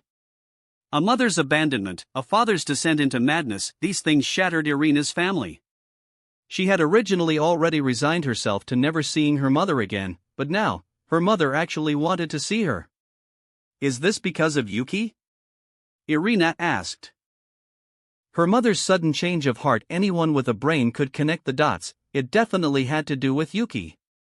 Otherwise, how could her mother possibly use this as an excuse to make her Yuki's secretary? That's right. It's indeed related to Yuki. As for the specifics, wait until you see your mother. She will tell you everything personally. Senzaman said. Although he knew the specifics, coming from him, the implications would be different. So, he decided to let Irina ask Mana herself. The rift between this mother and daughter needed to be resolved by them. As a father and grandfather, he could only nudge them in the right direction. I understand. I'll have a good talk with her. Irina nodded. She didn't blame her grandfather and mother for colluding to set her up. She knew how much her grandfather had done for her and her mother. She also knew her grandfather would never force her to do anything. If she refused now, Senzim and Nakiri would agree. But she ultimately accepted. She wanted to see what exactly her mother had to say. Irina-sama, are you all right? Hisako Arado, who had been waiting outside, asked upon seeing Irina. Having spent so many years together, even the slightest change in Irina's mood couldn't escape Hisako's notice. She noticed the shift in Irina's demeanor now and couldn't help but ask. It's nothing, Hisako. Grandfather just told me about the arrangements for the stagiaire. We won't be participating in a normal stagiaire this time. Hisako, you'll be coming with me to WGO headquarters. Irina Nakiri shook her head. She didn't intend to tell Hisako about everything that had happened. Even if she told Hisako, Hisako couldn't do anything about it. It would only worry her. Irina considered Hisako her most trusted friend, so naturally, she didn't want to burden her unnecessarily. However, the subsequent arrangements still needed to be communicated to Hisako. The stagiaire, at WGO headquarters? Hisako Arado was completely puzzled by this. Did they mean she and Irina would be interning at WGO headquarters? Exactly, at WGO headquarters, with Yuki. Yuki will be a temporary third-class officer. As for us, we'll be his assistants, Irina Nakiri explained. She had a good impression of Yuki. His dish before had especially helped her confront her inner self and change her perspective and mindset. She was very grateful to Yuki for this. Although Yuki hadn't specifically made that dish for her, it was just a coincidence, but since she had benefited from him, she naturally felt gratitude. Irina Nakiri wasn't stupid either. She could also see through the intentions of her grandfather and mother. Originally, she hadn't resisted the idea, but because of her initial lack of interest, Alice had taken the initiative first. Although she seemingly didn't get along very well with Alice Nakiri. That was merely a surface-level conflict. The two were still cousins. This was why she had always kept some distance from Yuki. But this time, it seemed that avoiding interaction was no longer possible. Nominally, she was already Yuki's assistant. Meanwhile, at Polar Star, Yuki had once again obtained a large bait. He used it without hesitation. He was always quite expectant of large baits. Although the boost large baits provided to his growth was becoming smaller, it was still useful. As a ball of light was pulled from the water, Yuki received information about this new reward. Jackpot! After absorbing the information, Yuki smiled. This large bait had brought something even better than what he had expected. What he fished out this time was called key manipulation. This thing also originated from the world of Dragon Ball and Cooking Master Boy, but very few people possessed it. The key manipulation Yuki fished out was a complete set of techniques for using key. How exactly to use it depended on the individual. Key did have some common traits, for example, changing the shape of ingredients, preserving ingredients indefinitely, super wide range perception, and to some extent, even extending lifespan. Although the concept of key only appeared in the later parts of Cooking Master Boy, there was no doubt that its appearance immediately became a core element of that world. After receiving this information, Yuki also accepted the key manipulation technique. The moment he accepted it, a peculiar type of energy appeared within his body. This energy was different from the energy of Inferno, freezing air, or other abilities. It was a much purer form of energy.